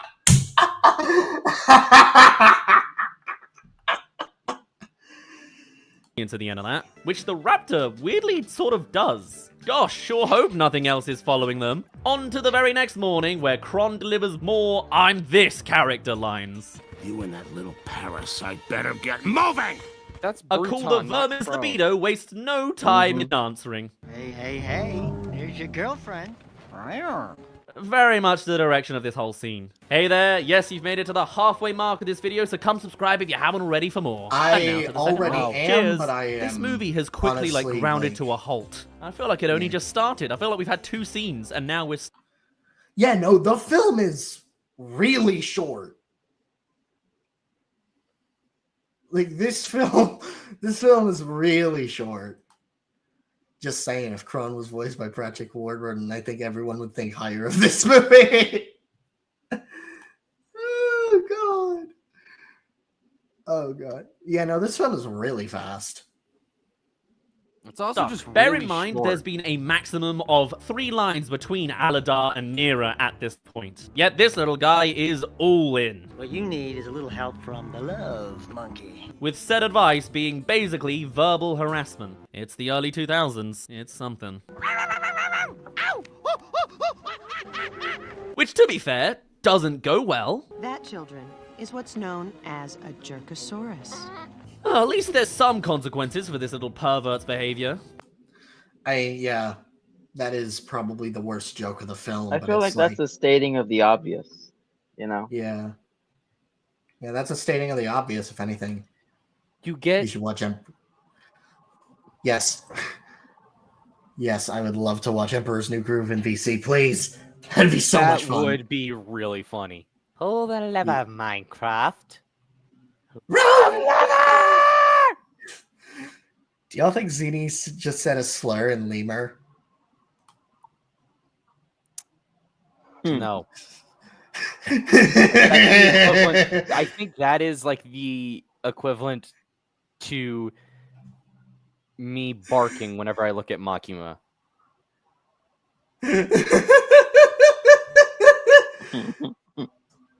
Anyway, on to this long walk through the desert now that that's finally over. And to be honest, that's all I remember from this part of the movie. Feeling like a long walk because you're literally just watching a long walk. It's the opening of Ice Age 1. One of but the it just most well-received keeps going. movies of 2025 has been We're The moving Long too Walk. slow.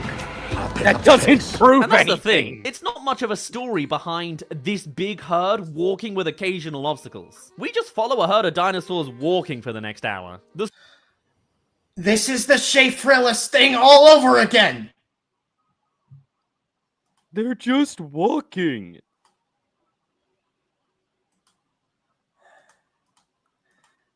What's the problem? If this kind of story has worked for dinosaurs specifically in the past, rewatch The Land Before Time.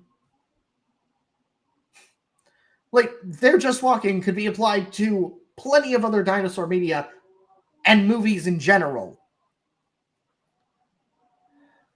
Yeah. Motherfucker. Also, I feel like, it's very intentional, because you're supposed to feel the struggle of the dinosaurs walking, like, a desert area. Yeah, it's to show the two different sides of, one, it's a destination journey. Two, it's to show the two different characterizations of Kron and Aladar, and thematically put the dinosaurs in such a hefty position that their leadership dynamics would have to come into play. We'll get more into that when we get to the watering hole sequence, but maybe the long walk had kids being chased by dinosaurs. I'd be more inclined to watch it. Good lord. I guess at that point it would then literally be called Chased by Dinosaurs. Actually, The Land Before Time is better because 2D and Don Bluth worked on it. I mean, Land Before Time is a better crafted film, I would say, even if the disparity isn't by much. Like, I think, personally, I like this over Land Before Time, but I think Land Before Time has other things going for it. I would honestly prefer this movie because I think this film sells its setting a lot better. Like, I mean, both of them work for very different ways, but in very different ways and for very different reasons. This film feels desolate. Yeah. I think Land Before Time is very much more of a character-oriented film, whereas this one is definitely more atmospheric, if that makes sense. It's very focused on its plot. Yeah. Anyways. Story is as paper thin as it gets. And sure, we get some explanation of the advantages of unity over cruelty later on, but it's all quite surface level, and a lot of the... Yeah. kids movies do that often, but even then, what's the problem with that? It's surface level because I have designated it so. Like, It doesn't just it's- discuss it in a natural way that flows with the scene and the story better, because they are still something on a bit of a whole, we need to keep moving. Exactly. Stuff this movie tries to say is often, well, said. It's not really shown. Linear and uncomplicated can be done really well, but here it's just kind of dull storytelling. Though I do like that they cut to those who don't make How is it dull? How? Like, explain How instead is of it- just saying it is. How? How so? It's like, especially considering, like, right here, this sequence right here, there's a dead character in the herd. There are creatures following after them, and we will get to more of that later. Oh my god!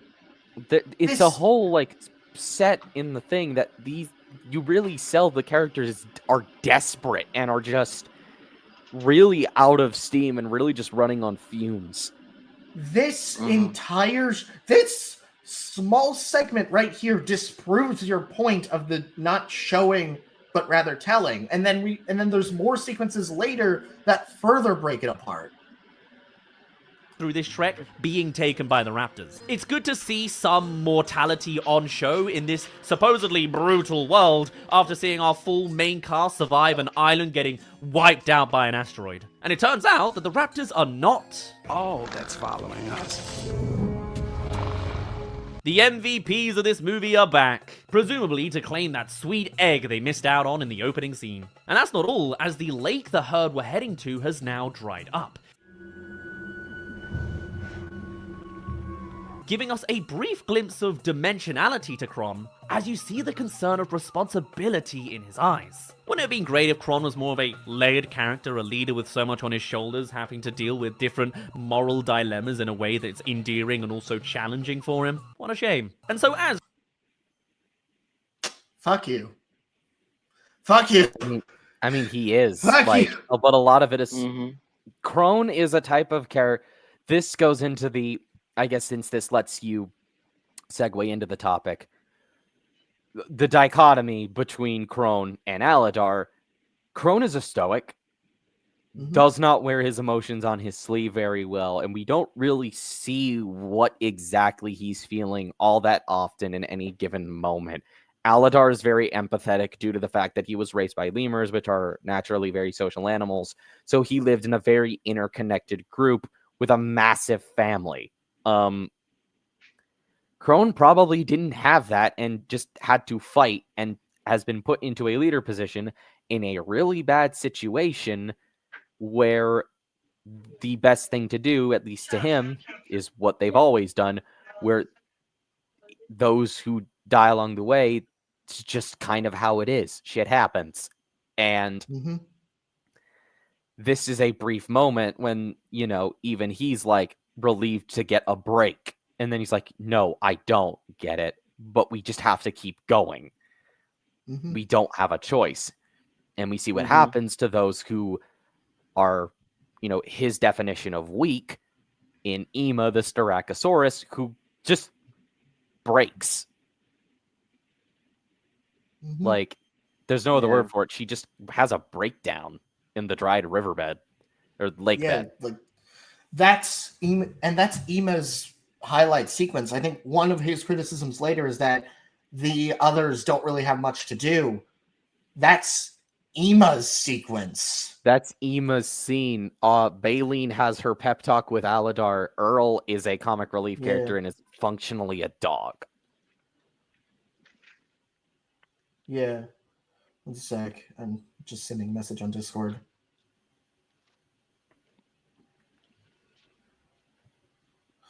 There we go. All right.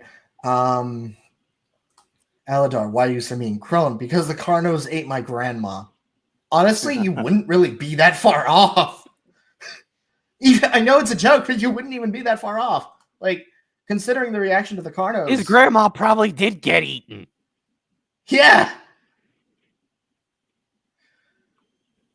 But yeah, like, there is a lot of, like, it goes back to what I was saying. The core theme of this film is leadership. Exactly. Nera steps in with all the gusto of Gal Gadot on a good day, If we keep going like this, we'll lose half the herd. with Kron then going full Thanos on us. Then we save the half that deserves to live. Jesus, this guy's brutal. As the herd keep moving, we reach the one other feel scene like he I has to randomly be. remember from childhood, where the big dinosaur stamps the water out of the ground. There's something weirdly satisfying, I guess. Maybe that's why I remember it. I didn't remember Vermin's line, though. I always did like big girls. I actually would like to add on to your segment with this, Kuru, because, like, this is Aladar's empathy. Even if accidental, if it wasn't for Aladar's empathy, they wouldn't have found the water in the first place. You're right. Yeah. It's literally, it's not even him that finds it. It's Zinni. It's Zinni. Exactly. Zinni's the one who notices it first. Like, they both look at each other before, like, hold on. Like, they're What's talking that to sound? each other while working with Baleen. That's his whole, again, Aladar's empathy and whole, we can do this if we work together, or stand together, as he says later in the film. Mm-hmm. It's not a case of, I wouldn't even say it's the fact that Aladar's way is portrayed as just strictly better, but it is a case of less people will die along the way. So Mm-hmm. the film, like, never seems to really blame Crone, I would say. Like Crone is shown to have malintent, but he's never shown to be in the wrong, or at least not unjustified for his actions. Especially when you until we consider get- the situation that they're in. Until we get to the cliff face, where his actions come back to quite literally bite him in the ass. Yeah. Please give it a break. Even when they're longing for water, the guy's just obsessed. They then make the mistake of being nice and letting the herd down. Good. Now, get out of the way. Yeah, I've now dropped the he's a tough leader with responsibility idea. He's just a douche. What a shame. We As literally just carnage talked about ensues, this. we then cut In to fact, two this scouts scene from the herd, is something unaware that's that they're really worth talking about. Because This it's one? really, I think, what makes Aladar realize he's gonna have to be a lot more firm. Yeah. And because, yeah, after this, he really starts, like, standing his ground a lot more. Is because he's, like, literally pushing against the herd as they're all desperate to find water, because it puts him on display. Yeah, he has got to be empathetic and gentle, but also very firm and know when to put his foot down. Mm-hmm. Yeah. Yeah. It's this scene, because Whereas- it's also another scene that puts proudly on display just how desperate everyone is. Exactly. Even Crone himself shows a moment of desperation. Yeah, and again, considering the setting, can you blame them? Mm-hmm.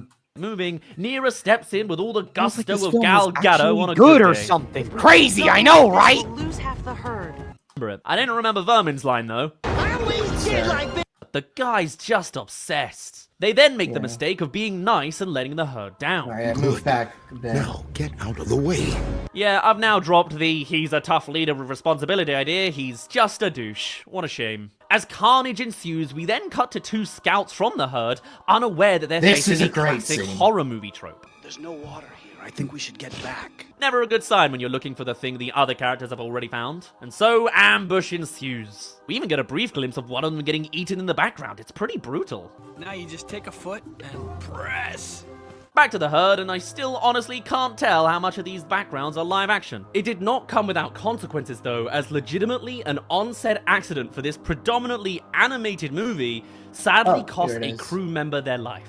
While shooting one of the live-action backgrounds, the camera boom mic hit a cross-country power line, seriously wounding one crew member whilst claiming the life of another. The tragedy, understandably, led to Disney being sued for violating worker safety laws. It just goes to show how important safety protocols really are on a movie set, even when you're shooting purely background set pieces. And of all movies that it happens to, it's Dinosaur 2000? This movie is just baffling through and through.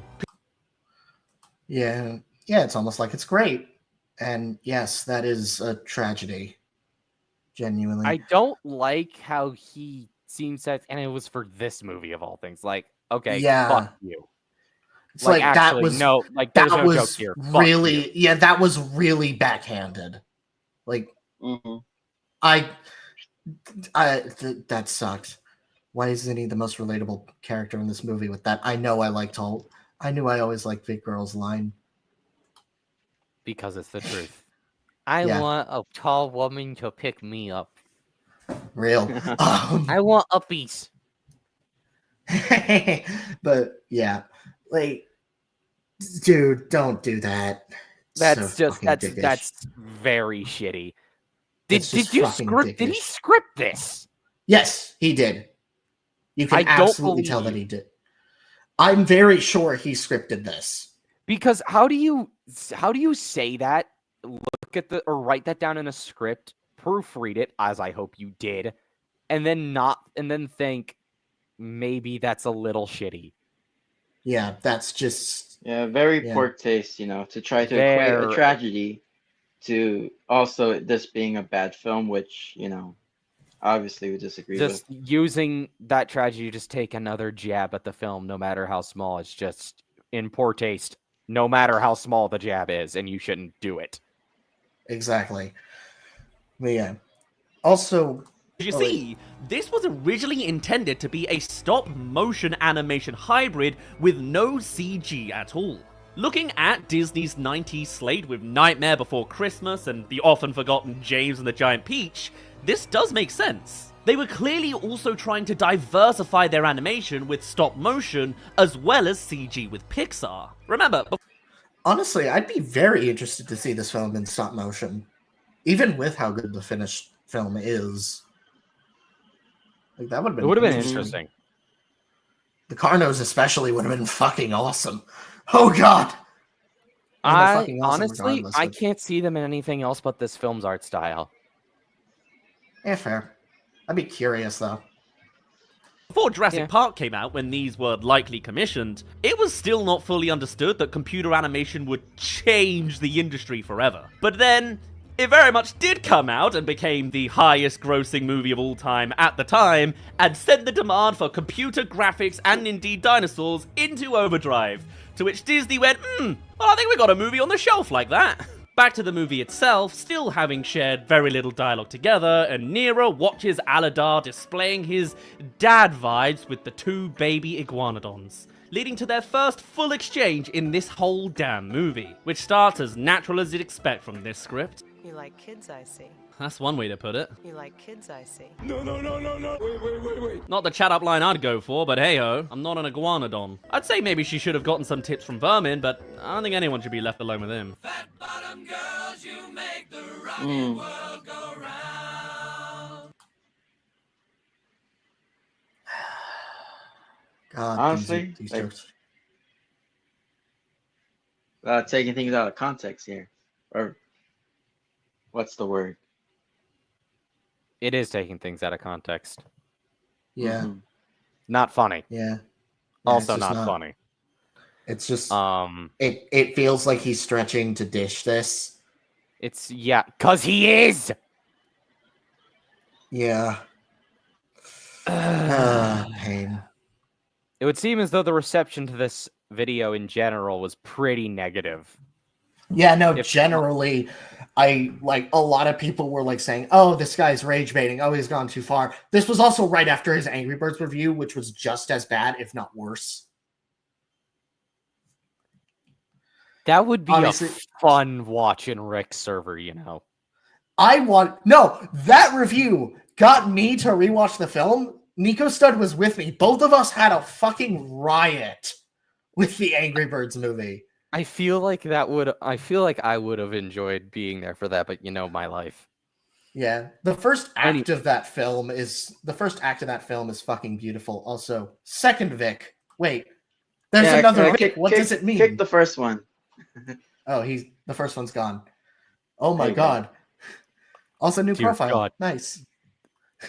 I felt somewhere on this planet, Black Karuni felt himself have a minor panic attack. The fear that there are two of them. Just like Nanotyrannus. Oh god, I still can't get over that. They will never not be funny. Yeah. I love how we told Josh about that and he was just losing it. Just like, what? Yeah.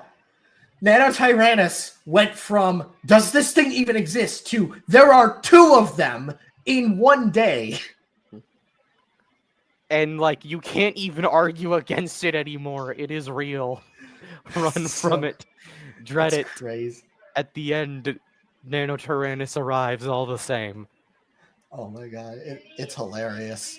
And boy, their chemistry feels like it's just dripping. You don't survive if you're not strong enough. Yeah. Like, usually they cover up the fact that the voice actors did their lines separately pretty well, but here, you can definitely tell they're not responding to each other. Which does take away from the fact that this is meant to be the scene that we first have of the two romantic leads having a conversation. Only halfway into this movie, may I add. And if they were actually in the same room for this, I'm sorry. It's pretty impressive to do such a bad job that it sounds like you recorded your lines separately. Look, Nira. Like, this is the most wooden line delivery in the movie. Though, to be fair, I guess they didn't get much material to work with. The damn filmmakers didn't even want dialogue in this movie before, and boy, does it show. But it's all I know. This is probably also a good point as to I think this is... Oh, wait. Point out that this isn't actually what an iguanodon looks like. It's close, but there's one key thing they're missing. Because iguanodons, they had beaks. And in earlier versions of the movie, they actually had beaks on the characters. It's not like it's a new revelation from dinosaur fossils, but apparently when they mixed that in with the more humanized faces to bring out the characters, it just looked really weird. And so we have a movie with beakless iguanodons instead. You're welcome. Anyway, Why is that a problem? Especially since the Carno is 3 times the size that it normally should be. I'm being generous here. I don't think he's... Trying to call it. Yeah, fair. It's just something that. But it is just. I'm sorry. It's just something that rubbed me the wrong way. Also, anyway, since he didn't mention it, this is also meant to. This scene is also meant to contrast the sequence prior. Crone was trying to fight off against the herd for water. Aladar is just straight up giving it to him.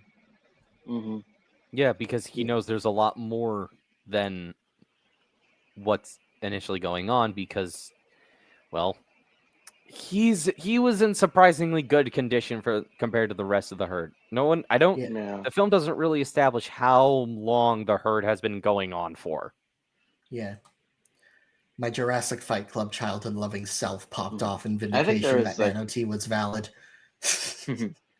I think there was some implication for how long they've been, or at least how long they expected to go out without water. But also, a tidbit about the beak thing: they technically still have them. It's just that they decided to put lips over them. Yeah. So that the dialogue was more natural. Yeah, you can tell if you actually look at the teeth. Yeah.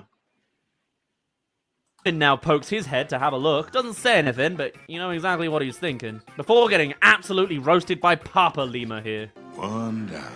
And, well, one down. Brutal. Meanwhile, the guy from the duo who didn't get his butt. I don't get when people say this film isn't funny. That line sent me. That is hilarious. Yar is the funniest. Yar and Ema are the funniest characters in the film. I love my cynical old characters. Yep. Earlier is back. You let them right to us. Maybe you can feed them with your hide. Whoopsie doodle. And Kron is as cheerful as ever when Alador tries to get everyone to work together. If you ever interfere again, I'll kill you. Lovely guy. Anyway, brace yourself for another tonal shift. It's time for more choice comedy from the lemurs. You don't want to know where I got blistered. Cueing them to find a cave for the night that somehow That's fits just, a whole again, brachio... taking his line out of context, because literally right before it cuts to night, showing that they've traveled for a time, have lost the herd, and they're just like, can we rest? My feet have blisters. Well, my blisters on my blisters. You don't want to know where I have blisters. Exactly. It's called keeping morale. A lot of times this happens. This is why comedy relief characters exist in like groups of characters like this. Oftentimes they're a character that serves to keep morale high through jokes. It's also their way of coping. How many like comedy relief characters actually have a lot of emotional baggage? Exactly. This is a really common trope. Exactly. This isn't offers a bad breath of levity storytelling, in the it's face of basic disaster. storytelling. And it's basic because it works. It's almost like the art of storycraft and filmmaking is well documented, and we generally know what makes for an objectively good story. It's also helped by the fact that dinosaurs are very closely linked with the history of cinema. One of the first major animated projects was Gertie the Dinosaur, a film You that know what else is revolutionized supposed to be animation for its associated with the time. origins of cinema? Horses. King. God fucking damn it. God fucking damn it! God fucking damn it! Oh my god. Now I know why. Anyways, wait, you like Nope, right? No, The movie? I haven't even watched it, and I don't care. You haven't watched Nope? I haven't watched it, and I don't care. Oh. Oh my god. Anyways, by the way, just for those who are interested, in Canucks server, the monster of the week was announced. Kuru, it's concrete. Hell yeah, the best Gigabash original. And what are iguanodons? But just 8-ton lizard horses. Huh. That is all Dude. hadrosaurs. You have... Okay, T-Rex, you have no idea. You have no idea. Kuru has been going down the horse autism rabbit hole for the past 3 months, I think. And it's been genuinely fascinating to watch. It's bad. Yeah, all you need to know is Uma Musume. That's all you need to know. That is all you need to know. But, yeah. Descent into madness. This is the second time I've seen it happen this year. The first time was Persona. That was last year, my dude. It's been over a year since then. Oh, God. Ah, hell. It's been over a year since I started. I hate you for Which one? reminding me of that series. Dude, anytime you watch a stream that I am present in, it's going to get brought up. Yeah. Because this series has infected me with brainworms. Literally, as we're watching this, I am playing the game. Oh my god, no. Anyways. Saurus, one of the tallest animals to ever walk the earth. We then do get an interesting exchange between Aladar and Kron's previous right-hand man, Bruton, now left behind like so many others. What is it with you? At least I know enough to get in out of the rain. In helping this guy, we can see a clear difference in ideology between Kron's survival of the fittest and Aladar's more empathetic approach. An ideology that was displayed prior with the watering hole that you completely glossed over. It's pretty surface level stuff, but it shows that there was potential to explore these themes to a more profound degree. It's your choice. Superficial. Saying something is superficial I just don't think they ever quite get beyond a superficial this. statement in and of itself. Yep. Because most of the time, it's such a hard thing to quantify. Yeah. Like, yes, the themes are surface level, but they're still there. Again, there are liberties that need to be taken for kids' movies.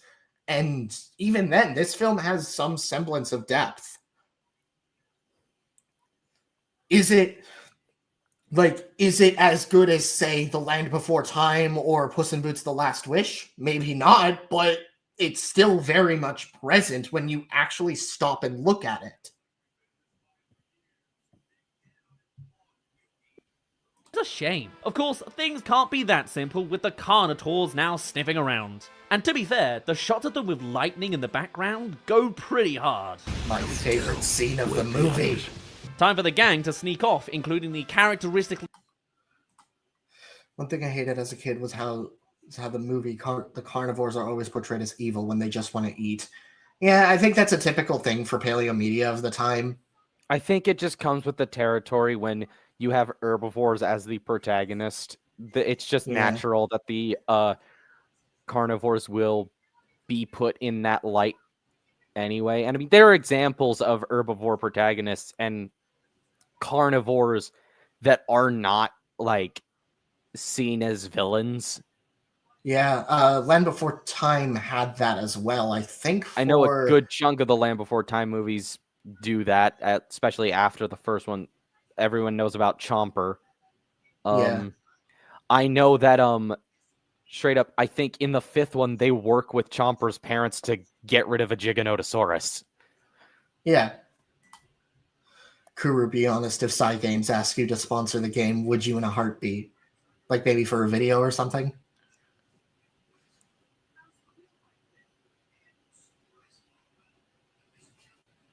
Kuru. This stream sponsored by Uma Musume Pretty Furry.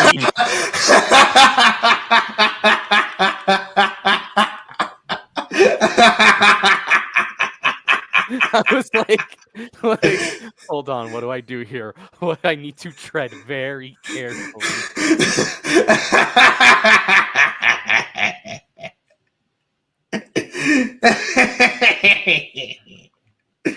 Oh, God. The heavy-footed Brachiosaurus.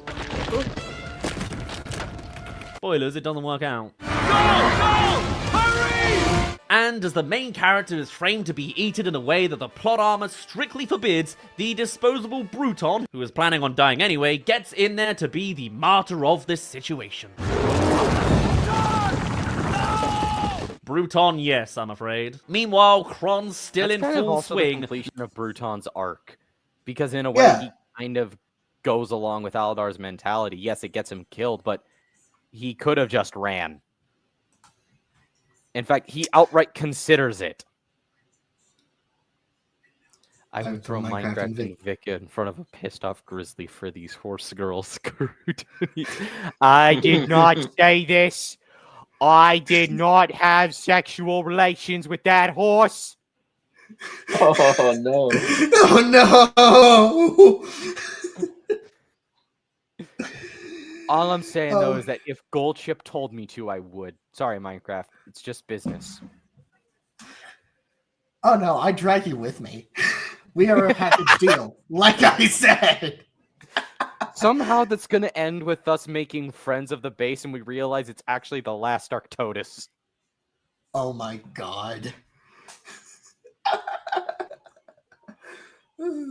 Leaving babies to die now. To be fair, that's probably the most accurate dinosaur moment in this movie. Nature is cruel. It's fine though, Nera's there with her one-note line delivery.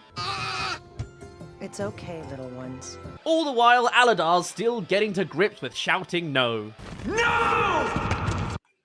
You're not beating the allegations, Kuru. There's no point. I'm doomed. I'm cooked. This video has just become into a Musume stream. Now we haven't gotten there. Oh, dude, if you do a stream on the movie, there is no stopping me. Fuck it, I'd do a stream on the entire show at that point. Just please you the floor.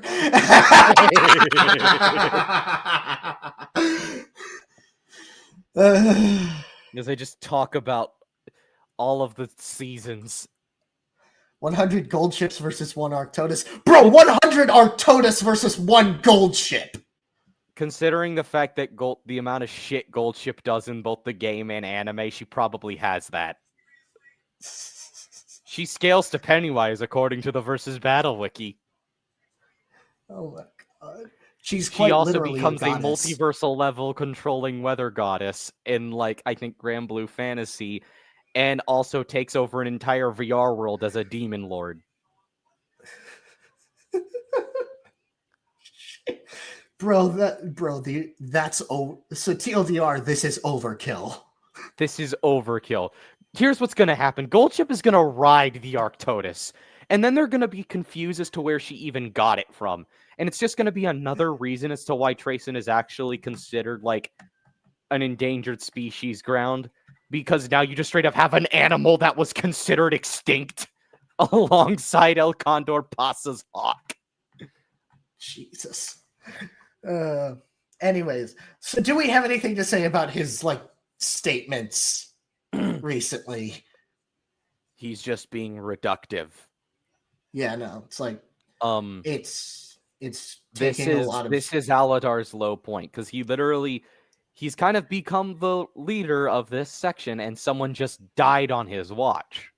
Yeah, exactly. Like his perspective is being called into question. It's his low point, and like what happens next is going to determine whether or not like his path is like as justified or even more justified from Crohn's. Yeah. I think Goldship was responsible for the meteor in this movie. Well, keep in mind, she causes a meteor shower in one of the events in the game. That's not even a joke. Hold up, I'll send you it. Fuck. Anyway, yeah, no, it's just really reductive. Like, there's not much to say at this point. Leading us to our textbook movie moment, where the hero doubts everything they thought. Out loud. We're not meant to survive. Yeah, you could say that again. You were meant to be vaporized by that asteroid earlier, my boy. All the same, it's a pretty dramatic reaction to have when getting stuck in a network of caves, compared to a moment ago when you faced actual threat to your life. Aladar's reached his emo phase, I guess. Thankfully, the Brachiosaurus reminds everyone she's just not. What's also, how many notorious deaths have caves involved? Like being stuck in a cave is pretty. Like, for all they care, from what we could tell, the entrance was straight up blocked off. There is no help, very little food, if anything. All of it, including the fact that all of them are herbivores. Yeah, that's not a good situation whatsoever. The giant Brachiosaurus and gets them out of the cave. That's Baylene's moment. I swear half this movie's obstacles are resolved by this character stamping her damn feet against something. Okay, well, first of all, when you weigh something like 40 tons, you can solve a lot of problems with a body slam. Exactly. Also, it is due in part to Aladar's thinking of having everyone involved in the team and doing their best to keep them alive, because they're all assets under Aladar's leadership. Like, that's why he made Baylene actually give a damn. Exactly. She was very passive throughout the entire film. This is her point where she's like, you know what? I may be old, but I'm not planning on dying here. I can't believe we're fat shaming a damn sauropod. I ain't it's fat not fat shaming if she's useful. It's not fat shaming. I am saying that she weighs. She is quite thin for a brachiosaur. Yeah. Granted, how much of that is her old age and how much of that is actual starvation, but still. It's like...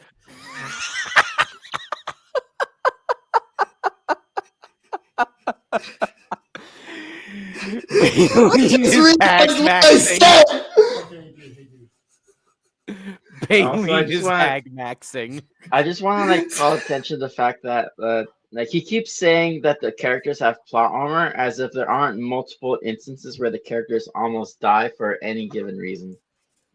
Yeah, or suffer great injury that actively affects them throughout Aladar the film. Gets kind of messed up in the film. He is he has open wounds at a lot of points in the film. Yeah. Like, he is just straight up bleeding through half the film. And not it's small amounts of blood. No, there's 3 open gashes in his back leg at one point. Yeah. According to this man's logic, everyone has plot armor in this film. But yeah. Completely unspoilt span of land. Wow, that was a long cave. The nesting grounds.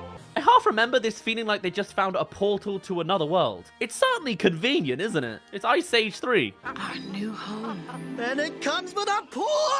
Wonder why he's interested in a pool situation. But the rest of the herd, and most notably the love interest, haven't arrived yet. We still have some story to go, and Aladar runs off to be the hero. Particularly as, whilst the strike miraculously left the grounds in perfect condition, it did block the entrance. Some real video game logic going on here. I hope Crone's in a listening mood. Oh man, where are we? Welcome to Isla Sorna. Do do do do do do do do do. Do do do do do do do do do. Hold up.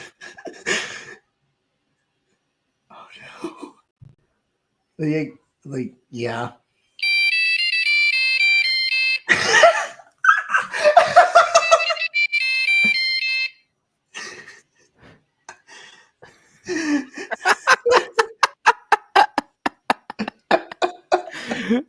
As soon as you said that, I knew what I had to do.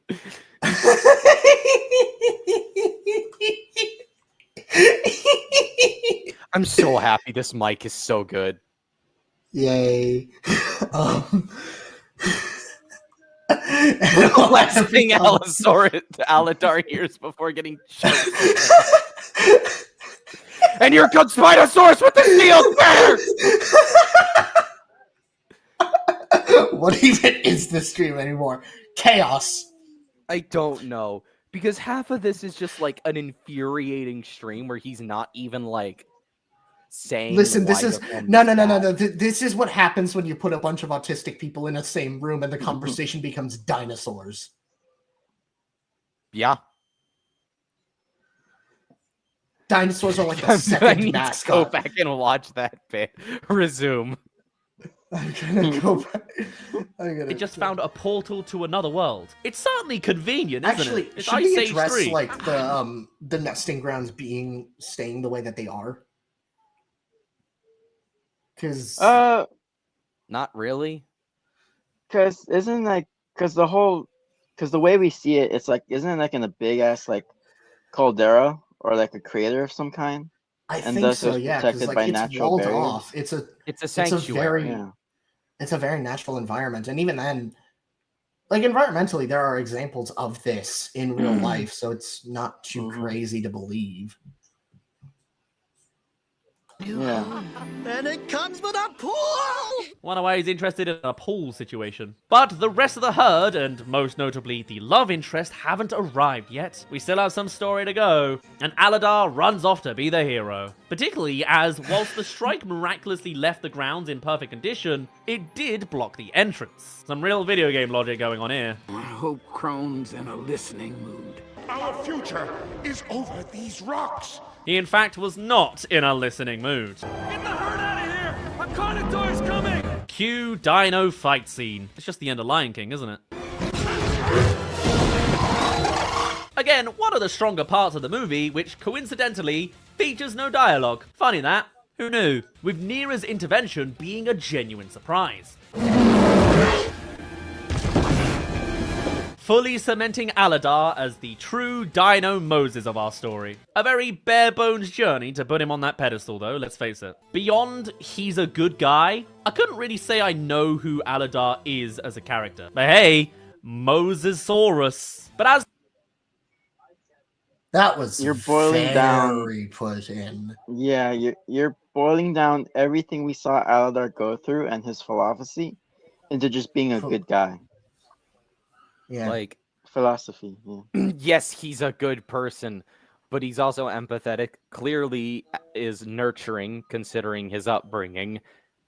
It's established, yeah, he's nurturing because he's good with kids. He develops to be far more firm after the watering hole sequence. He quickly recognizes what, if anything, he's got the makings of a good leader already because he quickly recognizes what people's strong suits are. With Baleen, it took him like 2 seconds to figure out how to get water. Yeah. He beat me to my own joke. He didn't even do it that well. He could have done like a mosasaur. It was right there. honestly, the way he put it in was just like very ham-fisted. It's a really shitty Photoshop job. Yeah. Granted, it's like that's one thing, but excuse you. Anyways. The herd follow him and Nero. We've got one more Carnotaurus encounter to really cement our climax here. And it's revealed in the distance, once again, does genuinely give a sense of dread to the situation. Time for Aladar to crack his teamwork. The cinematography in this film is genuinely good. Which, like,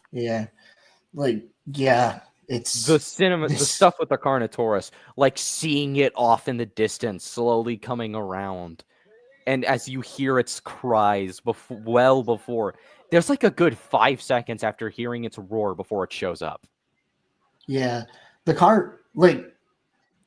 one thing, one of the things that everybody who's seen this movie can agree on, regardless of whether or not you like it, is that like the Carnotaurs are some of the best handled things in here. It's just. And that is partially because of the cinematography. Even in the opening scene, its reveal is just wow. Oh my god. I mean, we talked at length about how good this film looks. I can go at length as to why I love the Carnotaurus, because I just straight up think it's my favorite Disney antagonist. It's red. Potentially one of the most intimidating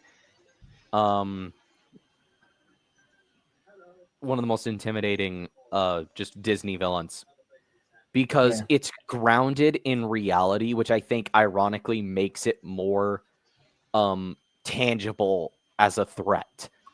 Mm-hmm. I'm convinced this movie made Paleo Twitter think that a Hadrosaur could solo any dinosaur ever. Interesting. Yeah, also, I think what adds to that I would is not blame that movie for that. That is a case of paleo media and just in general coming from a case of them overcorrecting from the era prior. Yeah. Also, I'd like to add on to that by stating even with its groundedness, the Carnotaur is still given a very extensive personality. The thing straight up just roars in anger after seeing, one, that its partner was killed, and two, that its prey got away. And it's very clearly a thinking creature. Yes, it's violent. Yes, it's vicious, but it has thought behind those eyes, and that makes it even more terrifying. Yeah, like that scene where it's like looking through just barely through the cave with its eyes like going all around. It's close up of the eyes, and we see it as it just is looking around. It's just like, you. Yeah.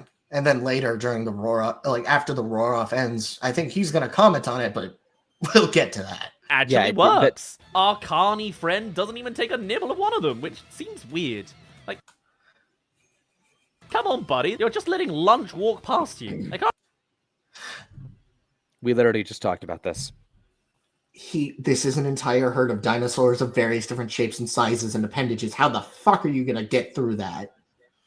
Also, it's not even that. It's also like, again, this is an animal that's clearly thinking, and any predator knows that a giant herd like this is a bad idea. Mm-hmm. Do you have any idea how common predator success rates are? How low it actually is? 20% across the board. Yeah. Only about a fifth of apex predator hunts actually end in success, I think. I think so, yeah. This is the same reason the raptors didn't attack in their sleep, because they're not winning this fight. They are objectively not winning this fight, no matter what you do. Yeah, the raptors themselves. It would be a suicide mission. Not to mention, you've got 2 different types of ceratopsians, a brachiosaurus, and it's a pretty, like, the Parasaurolophus in this film are actually pretty huge. Yeah. Like, if they had to fight, they could. You get all the iguanodons together, stabbing this thing, making a reenactment of Julius Caesar. Plus, that's also added on to by the fact that 2 iguanodons actually went at it. and we saw what that did. They would have, one of them would have killed the other. Yeah, they were going to kill each other. Yeah. Protect all of them, give it a go. Of course, there is one guy left over to have a nibble of. And our guy Kron gets particularly unlucky here. After scrambling up the rocks on all fours with great difficulty, Mr. Carnotaurus sprints up there on 2 legs. The little arms didn't even need to get involved. He's just straight up that rockfall. You know, they've got free climbing at the Olympics now. Let's get a Carnodon on the team. And as with the other action... What the fuck? Carnodon? I think that was just a slip of the tongue, but... Yeah, probably, but it's funny. In this movie, it's a pretty good fight. I can imagine dinosaur-obsessed kids particularly getting a kick out of a 4-player Carnotaurus Iguanodon. Oh, I know I did. I know for a fact I did. We all did, little bro. The Carnotaurus having elbows actively hurts me on a spiritual level. You know what? Okay, sure. Fuck you. Okay. Every dinosaur has pronated wrists now. But like, yeah, no, it was this scene and the night sequence that made Carnotaurus my favorite. And the opening. Just, yeah. Also, I think that adds to the threat, the fact that Carnotaurus was nimble enough to get up those rocks so quickly. I want to get that figurine of the Disney's dinosaur Carnotaurus, because I hope it gets reissued soon. Yeah, same. I'll send you a link to it so you know which one I'm talking about. Yeah, I think I know which one you're talking about. I want a Hammond Collection Carno, like a Hammond Collection style Carno of the Disney one. I have the Jurassic one. So I feel like that one guy doing the third party Jurassic Park inspired. I know. I think he's done one. He might. I think he's done. He might do it. I'll look into it later. Yeah, I'll have to check. Fight. I can't remember it myself as I got pretty bored out by the middle section, but if my attention span had gotten it to this far, I probably would have loved it. Ending with an absolute classic, where clearly the natural thing here is for Aladar to push the Carnotaurus off the edge. However, that does put us into the Han shot first waters, where we can't really have the hero killing anyone. So what happens instead is Aladar pushes the Carnotaurus towards the edge, but it's the guy's weight on the crumbly rocks that actually sends him down. It's all good, Disney. Aladar wouldn't even be done for manslaughter on that one. Sadly, our favorite Iguanodon Kron doesn't make it out of this one. Nera, saddened by her brother's death, Aladar's on hand to get to first base in front of his corpse. And once the grief snuggle's all done with, Aladar finally gets everyone to through the cave portal into paradise. Welcome home. And boy did he mean that, because we genuinely then fade to their eggs already. Oh, and got busy! I mean, of course it was gonna happen. They had such a great chat about it earlier. You like kids, I see. These two's whole damn arc was to breed, with very little... What? Weird joke right there. Yeah, really that was fucking weird joke. I think he was trying to... I don't know what he was trying to imply with the women character written by men. Wait, you know what's going to be really funny? What? Disney's dinosaur production. One moment. Story by... I'm just thinking, it's going to be really funny if I look at these names and realize one of them is a woman.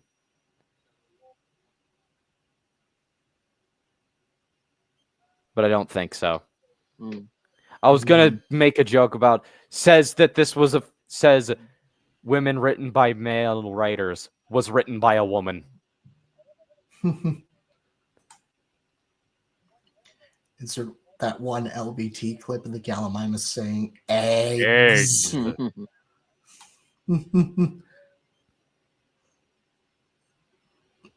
Oh god, those movies are a trip. They are an acid trip. We should do that on Rick's server. That would be Nico Stud sent me that as a suggestion earlier this morning. We're doing Jurassic Honestly, Fight Club after Cinderella Grey. Yeah, I'm genuinely considering doing the Land Before Time marathon And it gives me an excuse to rewatch the original, so may as well. Dialogue to even justify it. Like, I know it's a movie all about nature, but, you know, it's also a thing in nature to hold back on breeding when your life is typically, you know, in danger. I'm pretty certain the asteroid thing at the beginning of the movie would kind of, you know, turn everybody off for at least a couple of hours. And of course, we have one more character's arc to wrap up now, haven't we? To have kids until they've reached the nesting grounds, you This was lungoid.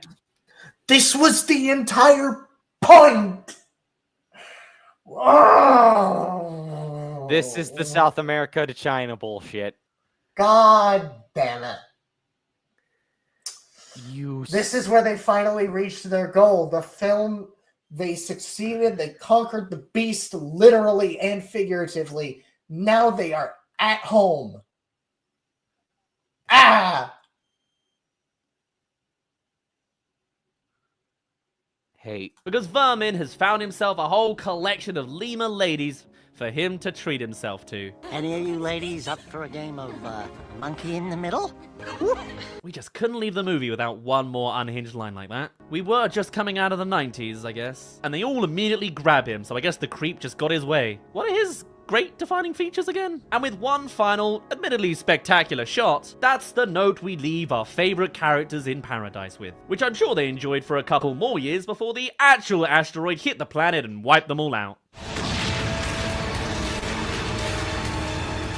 That first one was probably a precursor from the same asteroid belt, let's face it. And that was Disney's terrible Dinosaur 2000. Overall, it's just a bland movie with some solid moments and some terrible dialogue, featuring a horny lemur guy throughout. Love that. It's visually stunning for its time, but when you've undercooked the story and the characters to this degree, it leaves a lot to be desired. Dinosaur, raised by lemurs on an island blows up, they join a herd finds new place, the end. That's about it, really. Whether it actually had potential to go further, I guess is up for debate, but with production issues like it has had, I guess this is what comes out at the end. Because it does sound like it's been a production nightmare over the years. Because you see, part of what paused this project was that Phil Tippett was hired for Jurassic Park, which was also going to go for a stop-motion dinosaur effect. However, his models for this version of the movie were then completely thrown out in favor of the new CG dinosaurs. He was still kept on the movie to assist with the computer modeling, but he was understandably depressed over the fact that this art form he'd dedicated his life to was literally being pushed aside like this. In fact, when Steven Spielberg asked him, "How do you feel about that?" when he got the news, he genuinely replied, "I feel extinct," which then Spielberg actually put in the movie. So just imagine how this guy felt when heading back to Disney, only for them to say, "Oh yeah, we're gonna be switching out your models as well." Sorry. But hey, I can't really name another movie that has an iguanodon without its beak hosting a lemur mating ritual, so it's got that going for it at least. A critical disappointment for something that was meant to usher in a new era for Disney animation, and a decade-long behind-the-scenes disaster. Yet, I do understand why people in my generation may look back on it fondly. This represents to a lot of people their first exposure to dinosaurs, given that Jurassic Park is something you should really only watch past a certain age. And seemingly, this was particularly the case on home video, as Dinosaur apparently made almost $200 million on its home release, which, yes, was on VHS. I still think it's a bad movie overall, but I also don't hate it. And it certainly holds an interesting place in cinema history with all of the advances it did make on a technical level. Plus, it's a sort of precursor to Disney's weird era, as they switched the CGI with the likes of Chicken Little and The Wild. Though we did get Meet the Robinsons out of that time as well, so I guess it wasn't all bad. But here's our chance at least to remember, and hopefully at some point forget, that it all began with Disney's terrible dinosaur movie. For now, my name's been Daz. Thank you very much for reaching the end of this terrible episode. Do tell us your thoughts on Dinosaur. You have childhood memories attached to this, or was this entirely new to you and now you're scarred slightly? I'd love to hear all of your thoughts and more, and I shall see you all in a little bit. Cheerio!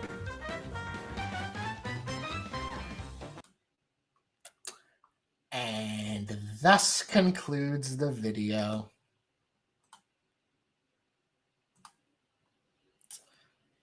I see both of you are muted. So, that was one of the videos of all time. Yeah. Not the worst thing, but lots of things he got wrong about the film. Yeah, I think he the didn't. biggest problem was just him being like very reductive and disingenuous. Yeah. Which is something that's happening a lot, I feel, these days, from all Yeah. sides of the YouTube sphere, I guess. YouTube criticism sphere. Like, I get it. Like, the guy is normally better than this, even with his duds, but like this was especially problematic for his work. Like, dude, if you're watching this, I feel like you really didn't like try to give the film a benefit of the doubt. How much cash do I gotta give y'all to talk about Dinosaur King for a stream? Honestly, I'd do it. I might. I'd be down to do more My Dinosaur. dog was being stupid. What happened? Okay. Just finished the video. Yeah, I've seen that final segment. Just, this film's bad, but I also like don't hate it, and it's just a bunch of like wishy-washy stuff to just kind of pacify the people who like it, while you just spent the entire film unfairly bashing it. Yeah, it just came across as disingenuous. It was Kuru very disingenuous. Yeah. Also, Kuru answered the question. As if we weren't already planning on watching the series. Just give us time to finish it and see what happens. I would be fully willing to do it.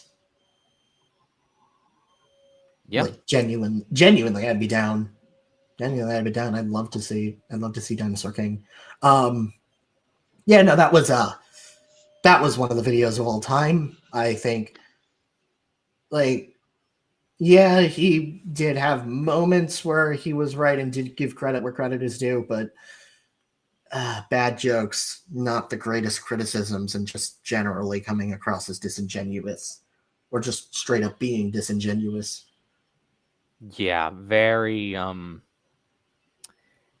like it's not even like it wasn't even like a case of that's much. Some of the jokes were just really weird. Mm-hmm.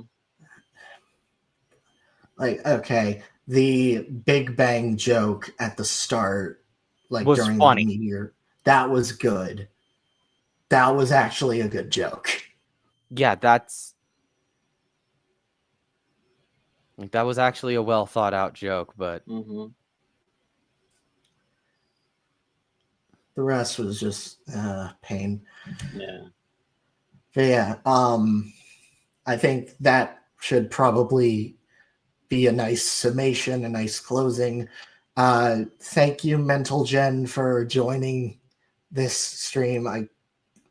For diving down this rabbit hole with me and getting to talk about a childhood classic and a genuinely good film in its own right. So, and that goes not just for the two on stage, but also for everyone in the chat.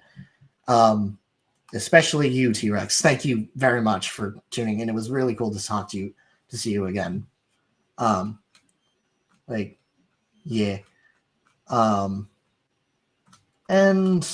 to Antonio also for being here.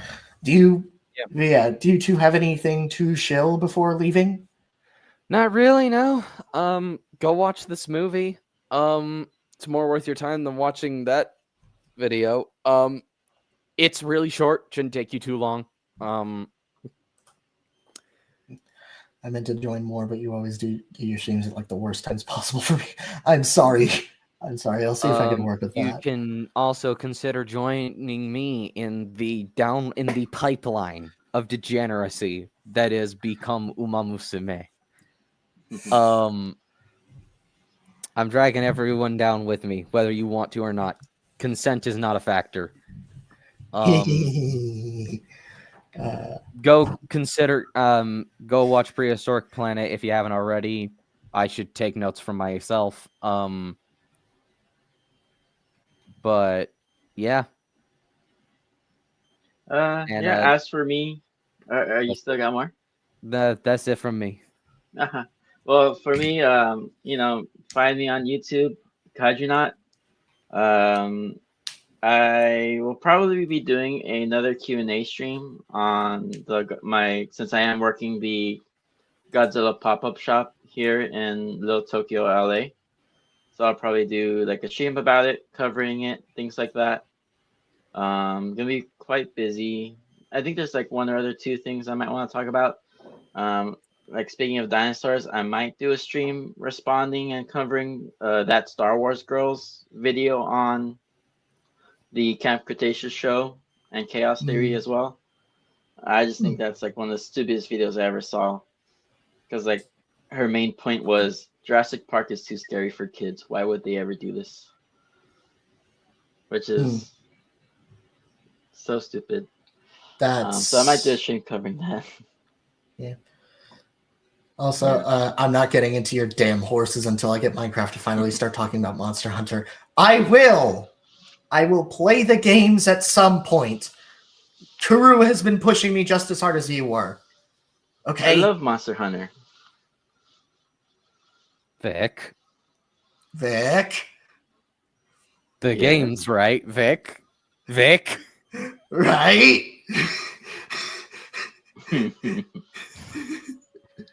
God.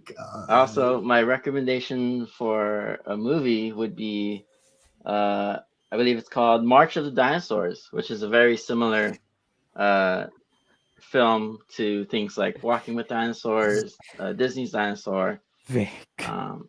I heavily recommend it. Vic, you can't just dive bomb me like that.